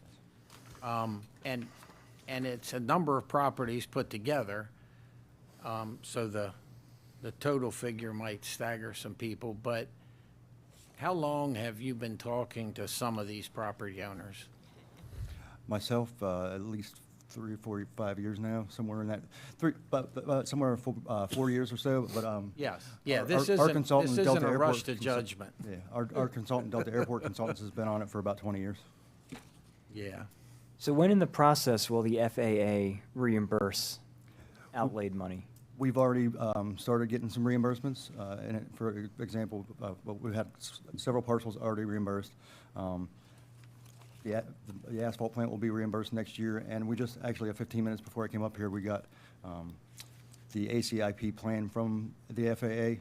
And it now shows over $4 million a year for the next 2 years, and then $5 million a year after that till we're completed with the project. So I feel like we've reached the hurdle where they have 100% faith we're looking to finish this project, and now they're really starting to invest in it every year.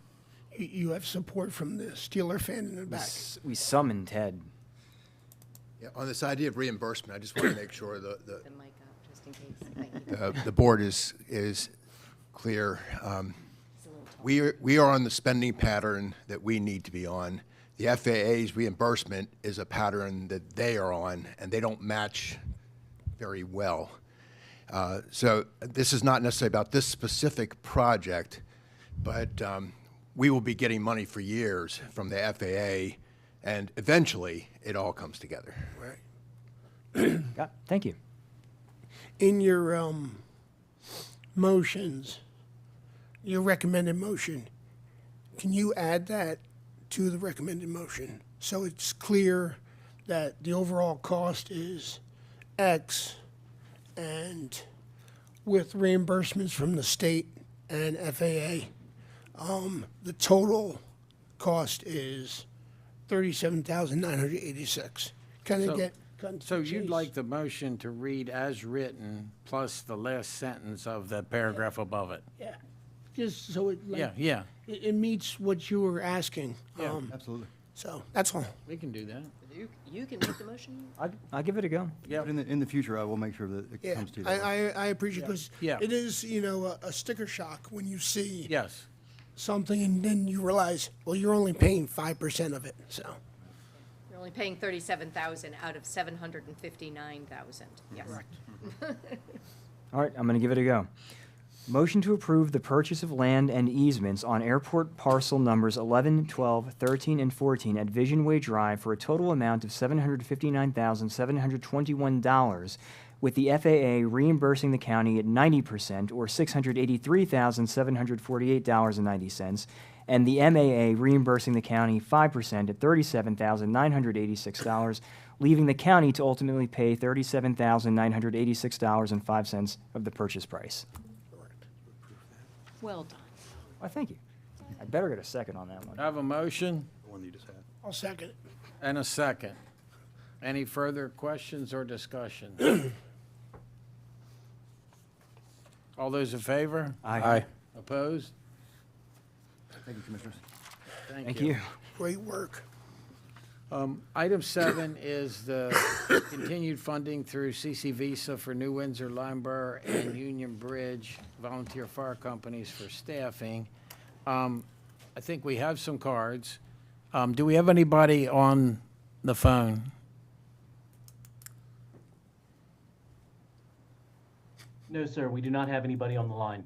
Okay. What do we want to do? Go ahead and let him do the presentation and then do public comment? Sure.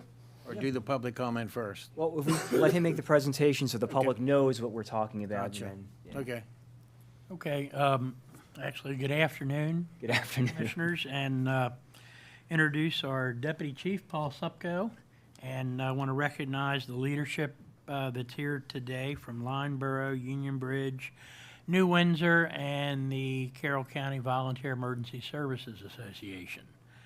Our issue is continued funding administered through CC Visa for New Windsor, Lineborough, and Union Bridge, specifically for the continued staffing of EMS units at 24/7 and for fire apparatus drivers at 50 hours a week.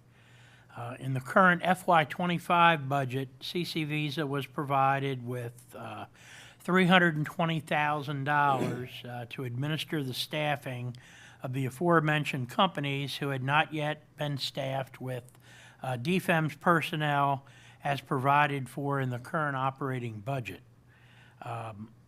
Subsequently, given the challenges with recruitment, hiring, and onboarding of new DFEMS employees, there still exists currently 51 vacancies to be filled. In the interim, we have staffed 4 of the 7 planned stations, and we have the 3 stations remaining. And I'd like to say that as of yesterday, out of the 51, we have about 30 personnel somewhere in the process. So we are taking aggressive measures to do the recruitment, and the challenge is it takes roughly 2 to 3 months for the process. So we weren't able to fill as quickly as we thought, and as a result, that $320,000 as of October the 1st has been depleted. We're anticipating it's going to take up to 4 more months or until February of 2025 to fully staff the remaining stations with our employees. In the meantime, the county can reimburse stations through CC Visa and their administration for the allowed staffing of the stations to incur. And again, that would be for maintaining the advanced life support paramedic units at each of those stations, and then a 50-hour-a-week fire apparatus driver operator. And we're estimating that to be about $450,000 for the next 4 months. We had several work sessions. We've looked at what it would cost to vet that for that amount for that period of time. And if I could ask Ted, this is money already in the budget. It's just going to be used for a different use. Will we have to do a transfer also, or does this cover it? Okay, when you say it's already in the budget, I assume you mean the salaries that were not Yes, yes, spending. yeah, there's money left because these people weren't hired, and we're flipping it to pay different people, possibly, if the motion passed, but Yeah, that's a different use of money, but is it going from one budget to another, or is it? Yes, you would have to do a transfer because this money is going to go to Visa. So currently, it's in the Department of Fire and EMS Okay. Services budget. So on that note, the money going to Visa, if it passes, how does that get dispensed to the companies that need it? So our recommendation would be is that they would administer it, but there would be some type of an invoicing system, so we would account for that. We wouldn't, the previous money, we had no specific direct accountability. It was given to them, they administered it. I would say because of our recent experience that this money would be tied to some type of invoicing system so we could absolutely track where that went, because there could, in reality, as we move further to this, the challenge is for their daily staffing in terms of getting their own contractual employees. So should there be shifts where that didn't occur, it would be our direction that we not just blanket them a sum of money, that they account for every bit of that money. Yes, so, and the budget office is okay with this? That, in other words, I think what you're saying, nobody's going to be handed 450. There's going to be some invoicing, tracking, and then money as needed up to 450. And the budget's office okay with being part of that? Yeah, and and just make sure the board is clear on how this would work. When we talk about invoicing, the county's authority is to fund Visa, not the individual companies. Yes. So when we talk about invoicing, what would have to happen is a company would send documentation to Visa. Our money would have gone to Visa, and then Visa can pay at that point. And in the past, there was reimbursement, but it didn't cover 100% of the money. Well, it was Is never this- set up as reimbursement. This was upfront funding. So this would be total reimbursement? Is that Yes, the that's what's being intention? suggested. But Okay. to your point, how it had been budgeted in the past, was never intended to fully cover the cost. Exactly. But now it would intend to fully cover. Our cost analysis is based on an hourly rate that CC Visa has already established, and so the money would be used directly for salaries. It's not going to cover any of the other ancillary costs. Workers' comp, I believe we cover. The other things that could be involved would be the payroll tax and other things that they're paying out of their funding they would continue to pay at the company level. Is this? Because Go ahead, I'm sorry. And essentially, 3 fire companies, individual fire companies, are still running their own HR. They're managing these employees. They're paying them. Right, And so they're- those costs don't get reimbursed, but the direct costs do, is what you're saying. Correct.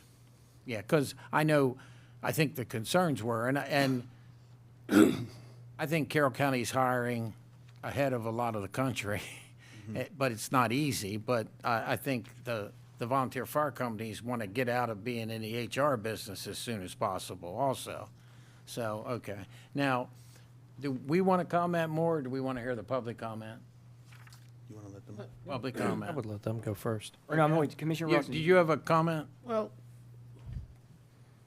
now let's go with this. Let's go with public.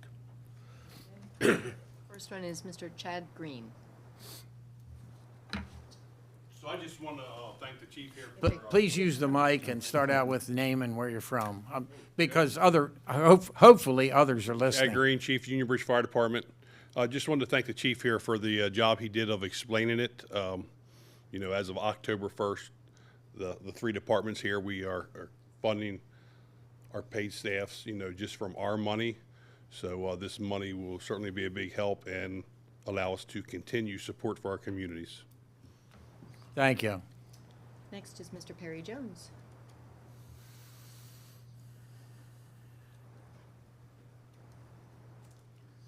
Good afternoon, Commissioners. Perry Jones, Mayor of Town, Union Bridge.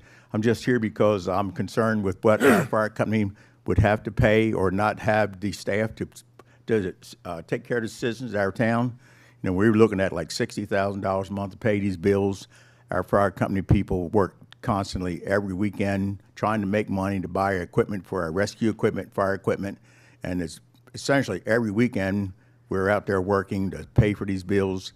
And I appreciate what the chief's done to get this money back to the companies, and I think that with their staff and our staff, we're going to continue working. And I was part of this mess about 7 or 8 years ago when we come up with this ordinance, and I'm sorry it's taken so long, but it's a step toward the right way, and continue working and do a good job. Thank you. Ms. Susan Mott.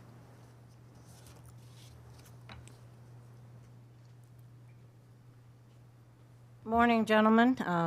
It's good to see you again. Past President Susan Mott from CC Visa.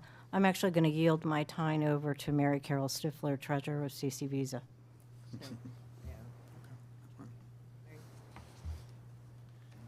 A few clarifications or questions. One, you just heard Perry Jones comment that Union Bridge. I'm sorry, and my I'm sorry. hearing's not the Mary best Carol- name, and Mary Carol and who Stifler, you Treasurer are. for CC Visa. You heard Perry comment that they're spending about $60,000 a month, the monthly amount, and Commissioner Guerin has been provided with all the details of these salaries and how it totals up is about $37,000. That's what you guys would be funding them. So the extra costs are significant. And then I have a question, I guess, to the 4 months. Is that October through January, or is that starting like November 1st, since we're almost to November 1st? And then the continued plan if we're not fully staffed at whatever the end of that 4-month duration is. How would we continue to staff this? It is important to us that we make sure we protect our member companies and that they have the funding they need to operate. As Perry noted, they are still paying for all the fire apparatus. They're still paying for the buildings to be maintained. And yes, they do get some budget, but there are a lot of out-of-pocket costs. I mean, that's, Okay, thank you. Well, we'll let keep people talking, I Gee. guess. Is there concern on the time period? Well, so in reality, we staffed, Pleasant Valley was just staffed as of October the 10th. So if we are validating that in fact their money ran out from October, it would be our objective that they're administering that money, that they would reimburse those companies that have had expenditures from October the 1st moving forward. And because the recruitment and retention is a very variable concept, our goal is with what we have now, it's going to take 36 people to staff these 3 stations. So right now, if nothing changes and we're successful, we're looking at New Windsor coming on board early December, which will leave just 2 companies, total of 24 people. So we believe, and our whole data that we use to determine this, we believe that 450,000 would get us through February the 1st. We didn't want to go beyond that because we're pretty confident we'll be there. Should it go beyond that, then I would say it would be reasonable for us to come back here. And go So to, October 1st to February 1st, and at that point, if there's still issues, you'd have to address them. correct. Are there any other public comments? So, is is the 450,000 that's being asked only for salaries? Yes. And maybe some benefits. Yeah, well, no, it's only salaries. That's based on past practice. So since the 1980s, when the county has understand. provided funding for that, it's only been for salaries. The 320,000 that was budgeted was for these salaries. Yes. We miscalculated from 320 to 700, or whatever it is, 770. Correct. And part of that reason is currently with our hiring, we're only able to hire once per month because of the FLSA restrictions. So one of the things that we're proposing with the Chapter 37 changes that'll be coming up is that we go from the 168-hour, 28-day cycle to a 14-day cycle, which will allow us to hire twice a month. It was referred, one of the firehouses talking about their money for equipment for capital projects. Do we have visibility of the firehouse? And I've asked this, countless times. Do we have visibility of the firehouse's budgets and their money and their reserve? Not currently. All we know is the operating budget, so their own fundraising money, it's discoverable through the 990s, but that's their funding that they use for capital projects, which is essentially their rolling stock, their building enhancements. I still feel like this is, we're trying to get to one team, one fight, in creating a fire EMS from day one. But we're still splitting the baby because we don't have visibility on the firehouse's, budgets. And I support this. I support, wanting to ensure the fire stations are best equipped and best manned. But, it's very difficult that it's not it's either going to be centralized or it's going to be decentralized. Yeah. And right now it's a hybrid. Yep. And, when I asked this before the budget, we had people up here saying, yep, we'll give you those dollars. And I understand 990s, all that, but somebody should just have a spreadsheet and say, this is what the money is, this is how it's been used over the last year or whatever. And I agree with you, and from a systemic perspective, and we had started a strategic plan, but from an overall systems management perspective, we should be looking at a master plan that looks at capital assets, apparatus replacement, standardization.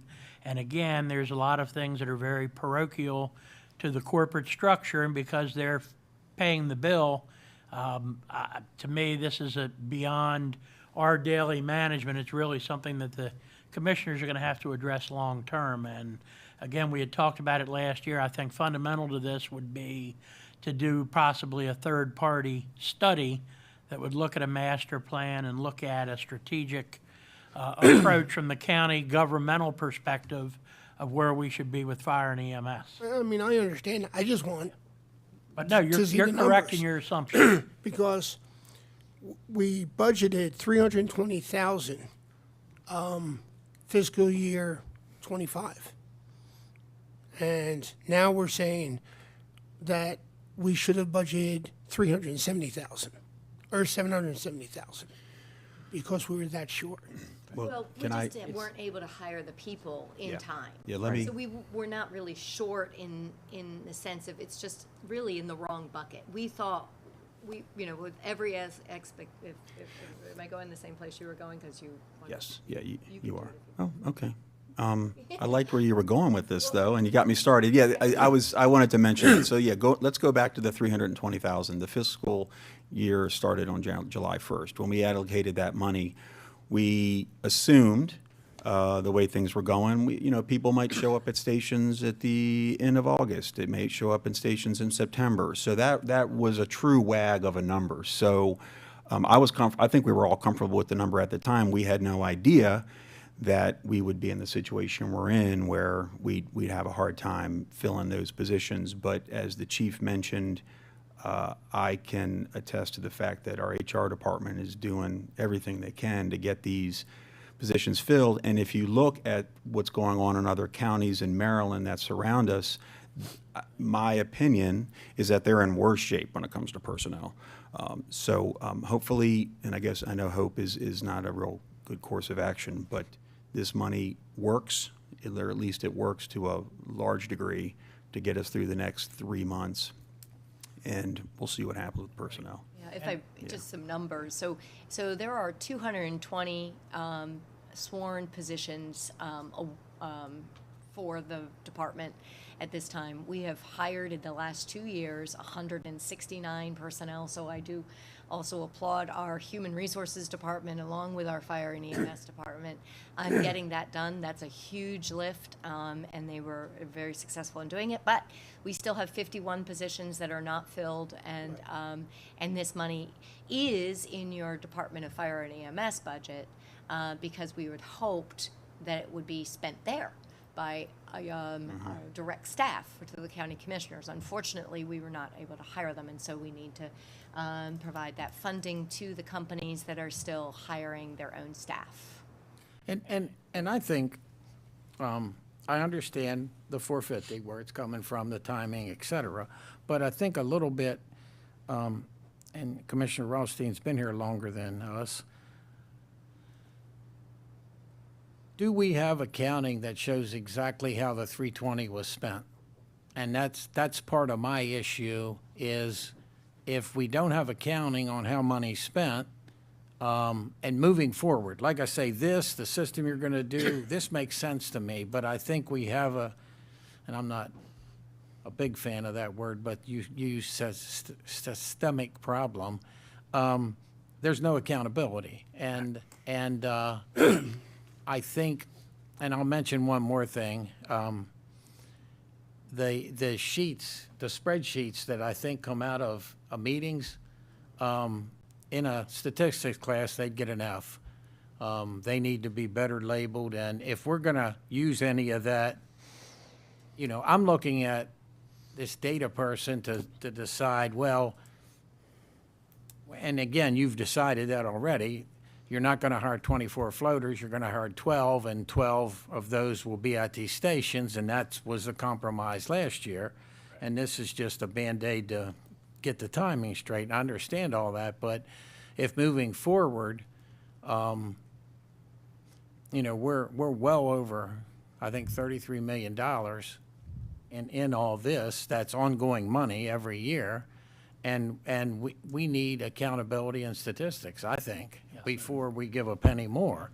We've met in the last week. We're going to refocus how we're going to be doing our statistics, and it's going I to know it's get down to more And of I that. said, when we talked about hiring it, it's going to take a year or so for it to be meaningful information. It's a learning curve, and I understand that. But as we throw around money, and like I say, it concerns me because my understanding has been like the 320.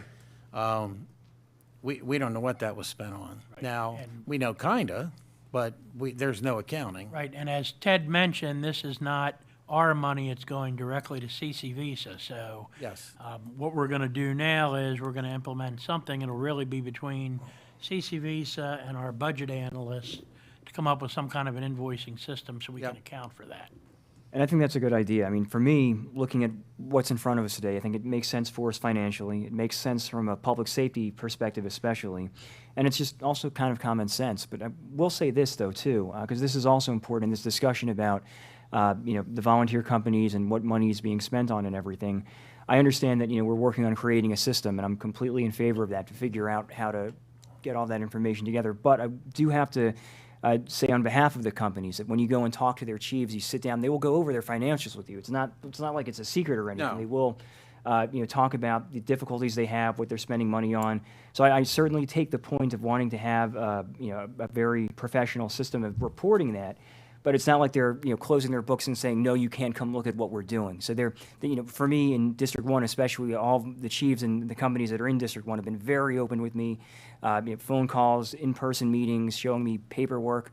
So I just didn't want that to go away with the public thinking that these companies were not, that they were withholding information. They are not withholding information. And as we heard earlier from the economist, the world has changed, so the interest is different. The county provides that, but a new fire engine's $1 million, and a spaghetti dinner doesn't fund those kind of, even a carnival, because of the increased cost this year with food and everything else. The amount of fundraising, and I can tell you, because I go and help them on occasion, is the amount of fundraising going on among all 14 of our companies is significant. And given the economy, these same members, some of them are working 2 and 3 jobs. They're coming at it several times a day in the busier companies. So everything being looked at, it's a challenge. Yeah, and I don't think people aren't forthcoming. I don't think I've yet to ask any individual volunteer fire company. If I said, how much money do you have in the bank? They tell me, no, but I think it's a real fact that of the 320 that we put in the budget and has been spent, there's no accounting that we have that shows how it was spent. Well, right, and I'm not making an argument whatsoever about creating a system for reporting. And I trust, this is, and when I say the 33 million, I'm not saying that any of that's a waste of money. We needed this EMS system. We need the hybrid system we got going, and it ain't easy. But Right. I just think for the taxpayers, we need good documentation. Oh, agreed. And that was why I made the point, to be very clear, none of our companies across the county withhold anything if we ask them No. for it, so. Well, I will make a motion to approve the funding. Before you get to Oh, the sorry. motion, I need to clarify something. Sorry. My sense is that what you're talking about is approving up to $450,000. And you were clear that you didn't want the money to just go to the companies without some accounting or invoicing. So that leaves the question then, do you want to give the $450,000 to Visa all at once, or do you want to spread that over some time? Because that will change when we have to go put together the, Transfer. pardon me? The transfer? Yeah.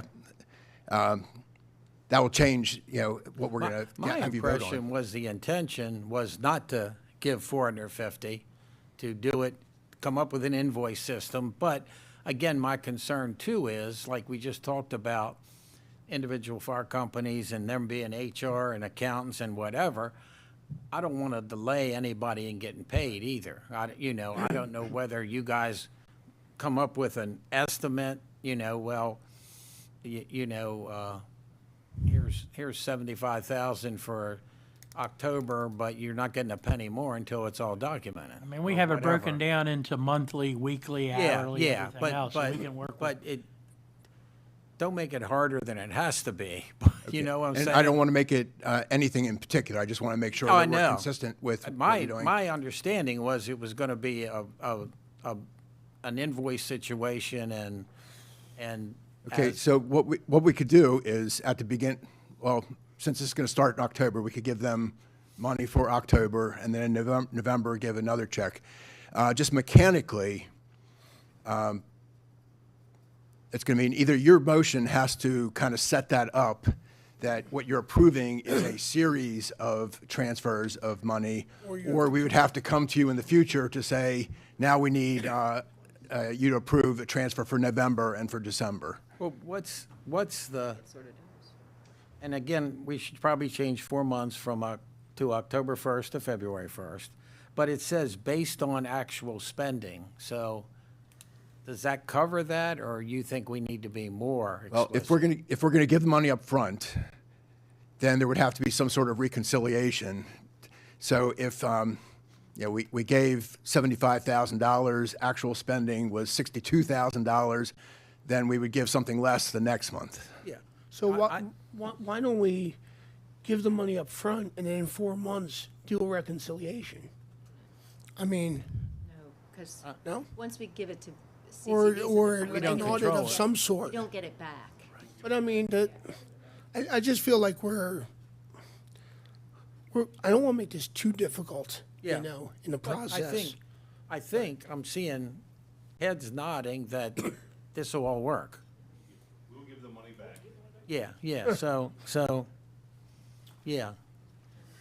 But there's got to be again, going back to this, there has to be a tracking system and a process. Yes. Moving forward with this, so in 4 months, we will know that it's X amount of dollars. Okay, and if the board is willing to accept the idea of a reconciliation at the end, then this can be very simple. You approve a transfer of $450,000, we send that check, and then we work it out at the end.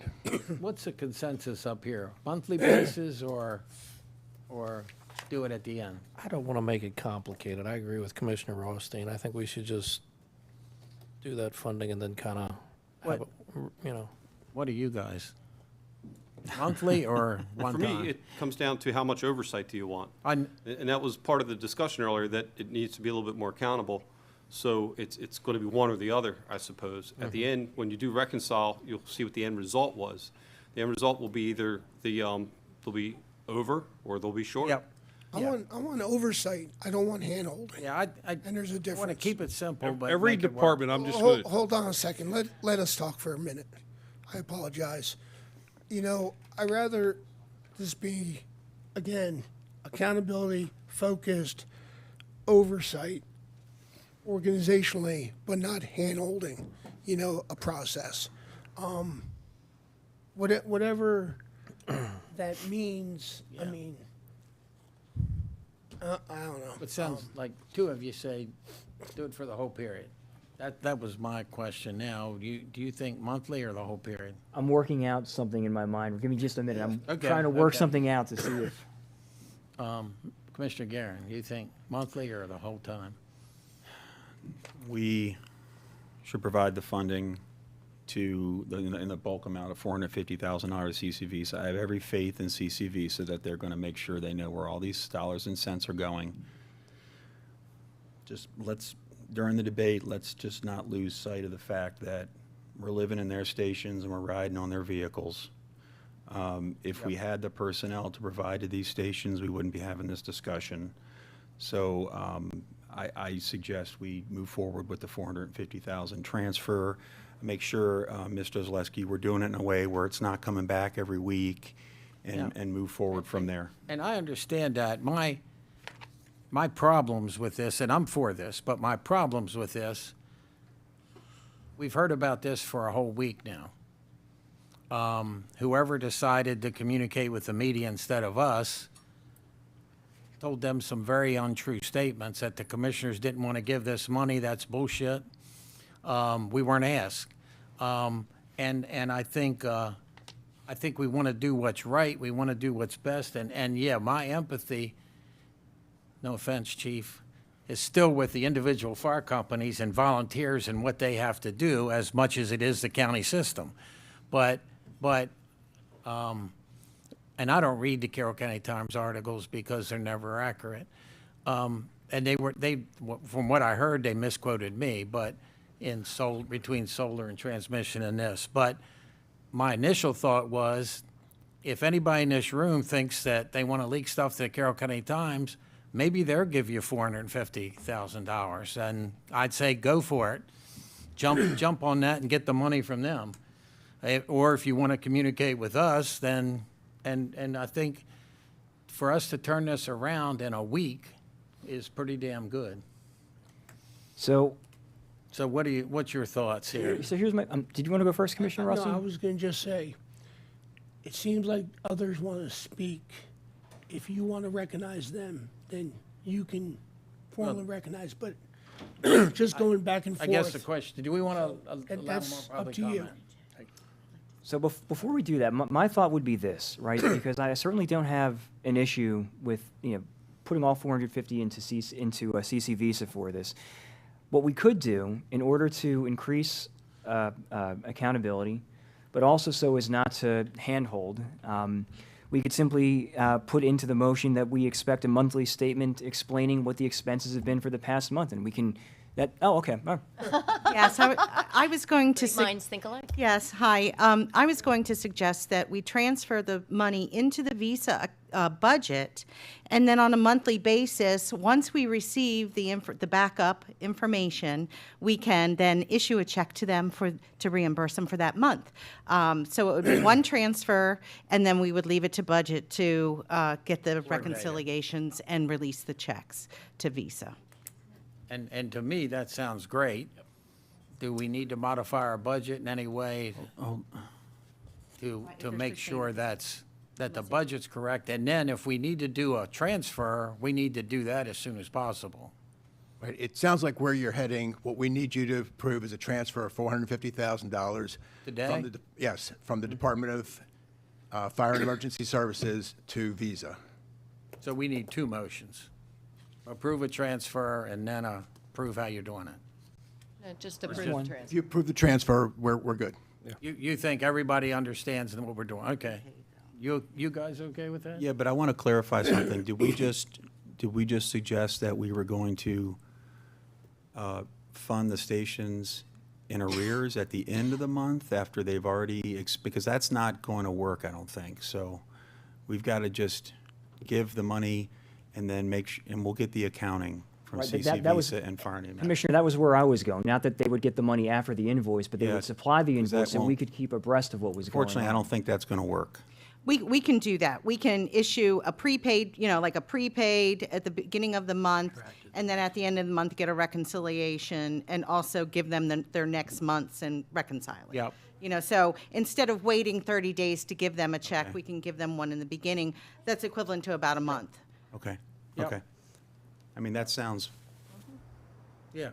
Yeah, I I think what we originally thought we would do. like I say, if you four are all nodding that you can work this out, then Did you want to do more public comment? Or- That's up to you. does anybody want to make more public comment?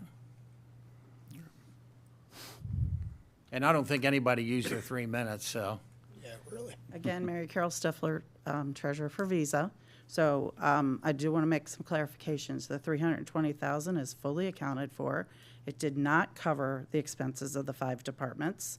They were funded at about 65% for EMS. So that number, if you were to go back in history, was based on the potential that we wouldn't have EVOD positions, and then everything kind of changed. As far as accounting for or responding, reconciling, whatever, I do urge you to give us the money up front, whether it's on a monthly basis or a quarterly basis, so that our member companies can make their payroll and aren't having to use their personal expenses and get it afterwards. And they have all willingly said they will provide me with payroll expenses. Several of them already have for the 320. I think I'm missing one or two. I can certainly provide that, and it exceeds the 320 that was granted. And I'm confident that as long as they're staffing, that their payroll expenses will exceed the 450 that we're talking about. They may have a gap here or there, but they're also paying a lot of extra expenses. Okay, thanks. Anybody else? I'm gonna take a swing at this. Okay. You gotta modify Just the. simply. No, you just have to do the simply transfer of the Transfer 450. the 450 That, to. I don't have to go into the mechanism, So, right? No. so our motion just needs to say that we're going to transfer from EMS to CCV, so $450,000. And, Yes. and Chief Robinson and Ted are totally responsible for it. I'll second that. Oh, Is that a motion? Yeah. Okay, I so move. And you second. So we have a motion and a second. Can we ask more questions and discuss this more? All those in favor? Aye. Aye. Opposed? Thank you. Thank Thank you, you. guys. And good comments. And we're trying to understand. Appreciate your assistance. Thank you, everybody. Do you have any more callers for public comment? No, sir. Okay, I was assured you would have one, but maybe our time frame threw them off. No more cards here, right? So, no more public comment, and admin open. I just Anybody have any yeah, items? just one thing, the 2025 MACO legislative initiatives, and I'll make sure we all have this. There's 4.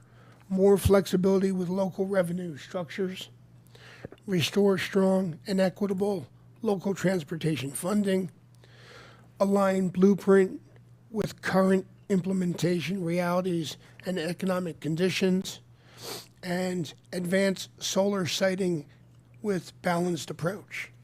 There's legislation tied to each one of these, or multiple legislation tied to each one of these, but that went from about, I don't know, 20, 30, down to 4, so. And in your absence, we kind of mentioned it last week. That's one of the things I think I was misquoted on. And tell me if this is correct. And you're on the board. Yeah. I am not. We have some closed meetings, so I'm not going to sit here and say, I fought like hell, but they passed it anyway. That's irrelevant, but I'm still concerned with fighting solar. We're doing restrictions, we're doing whatever we can to fight solar on ag, not solar in general, solar on ag, community solar on ag. But MACO's current feeling is we're not going to win that battle in Annapolis, so they need to work on some compromise and get us the best deal they can. I don't know that I personally agree with that 100%, but they're a lot smarter in Annapolis than I am. But the other thing that's come up from a lot of taxpayers is they feel like the money MACO's asking for is too small. They're asking for so much an acre if community solar comes in, and it's less than what people would pay and would get in ag press. And is that fair? There was one talk early on of one county was going to do 8,000 an acre, and this was a minimum, but I don't think it is. I think it's a fixed dollar. So maybe as a board member, you can, it's Yeah. we have the most ag press. We have the most ag of any county, and we're one of 24 voices. But I think we have a better sense of how much money ag pres and ag land ought to be worth. And maybe Cecil County, there's some other Right, counties. right. We're not the only one, but I think we have the most. So I don't. Well, and we had a conversation, I had this brought up in planning and zoning was it last week or the week before? But, my understanding, and you can correct me if I'm inaccurate on this, was they were looking at this 3,500 to 5,000 as a easy way to do it. And the point that was brought up in planning and zoning, and I think it's the real easy and proper way to do it, is it should be by county. It should not be a flat 35 to 5, because you go to Howard County, it's 30,000 an acre. So what's 35 to 5 on a $30,000 acre versus 15,000 plus up here? So, I mean, the one feeling just from the conversations in planning and zoning, and I know some other people have kind of weighed in with me afterwards, is what I'd like to see, if we could get Mako to agree to it, is I'd like to see a fixed number or a range per county. So it's not just 3,500 to 5, no matter if it's us, Howard, Baltimore, whoever, because I don't think that does anybody proper service. I mean, we all know we're not going to win this situation given where I think we're headed. But I would hate to see us be, I hate to say it, taken advantage of on that level, because I feel like at that level it's absurd. And Mako gets, like I say, they're down there year-round and more into it. Right. If they come back and say a floating rate, $8,000, whatever, we're not going to win. We think the most we can get is 5. And as you know, then the legislative committee is going to vote on it, and if it ends up being 5. So I think, yeah, we need to fight for as much or hear good reasons why they can't. Right. Yeah, no, I would And agree. I know, I believe I have a board meeting the end of next week. So we're going to talk about these 4, but yeah, I'll make sure that's highlighted. I appreciate it. Yeah. Good points. I have, Any other admin open? I'm sorry. no, all good. I have one thing, just want to tell all of us who are listening still that Carroll County is hiring. We have our Carroll County, our second annual Employment Expo next Wednesday, the 30th, from 5 to 7:30. Everyone is welcome. You will have an opportunity to meet and speak with every director of every department, learn about things that Carroll County does, how you can fit here, how you can have a career here.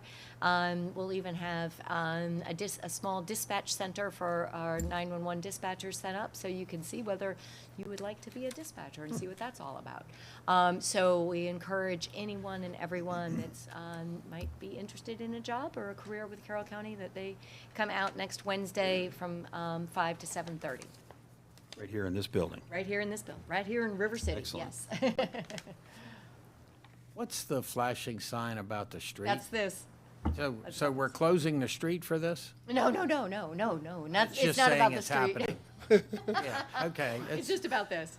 Yeah, it's about the, I- and there was one on, and there's And one on and I 97 do love the also. new building sign, Yes. but yeah. this is sticking right up beside it. It's and sort of doesn't- overlording the Yes, building yes, sign at yes, the yes. moment. And I yeah. thought, why are they telling the traveling public? Well, you want to tell them we're hiring. Yes, Gotcha. sir. Okay.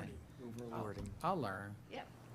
Another year or so. Yeah. Kind of Any other admin open items? Nothing for me? Agenda.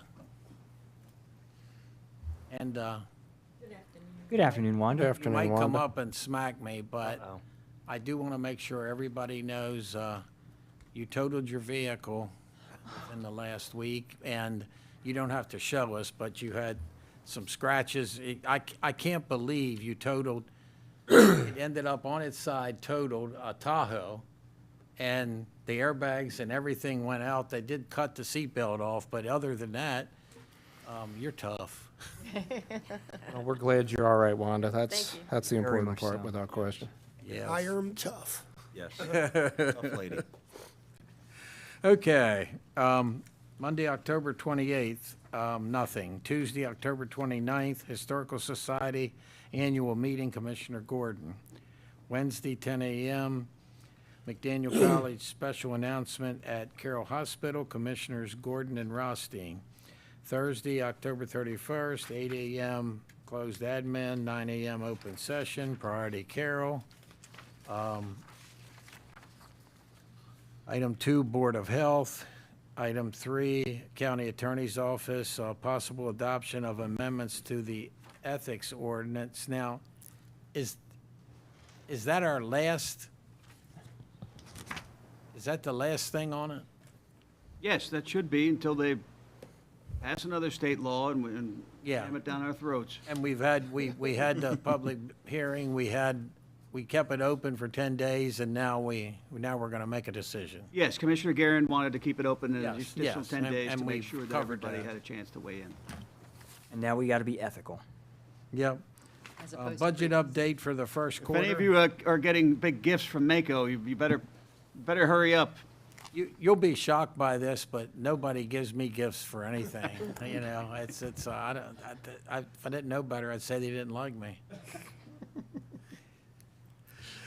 Budget update first quarter. Next item, comment letter for Westminster Annex. We don't need, right? Because we did it. Correct. Adios. Next item, approved purchase of vehicles. Next item, approved purchase of vehicles. Next item, installation of water service conduit and lateral under Maryland 32. Next item, approval to purchase land at the airport. And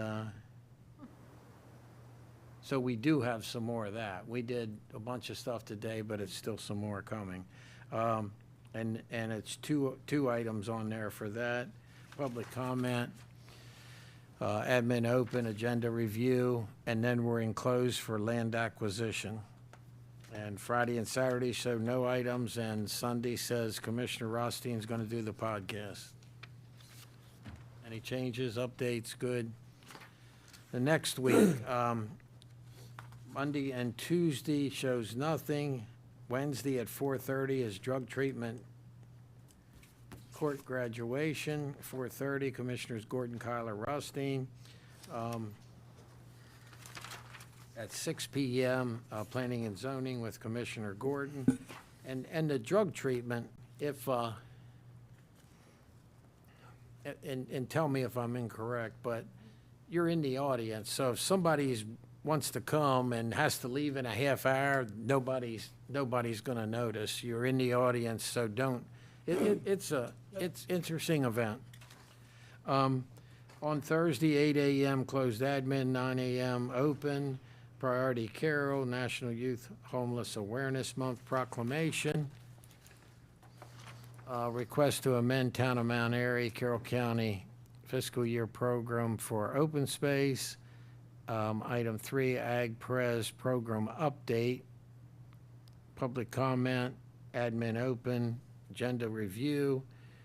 6 p.m., Carroll County Land Trust meeting and dinner, Commissioners Gordon and Kyler.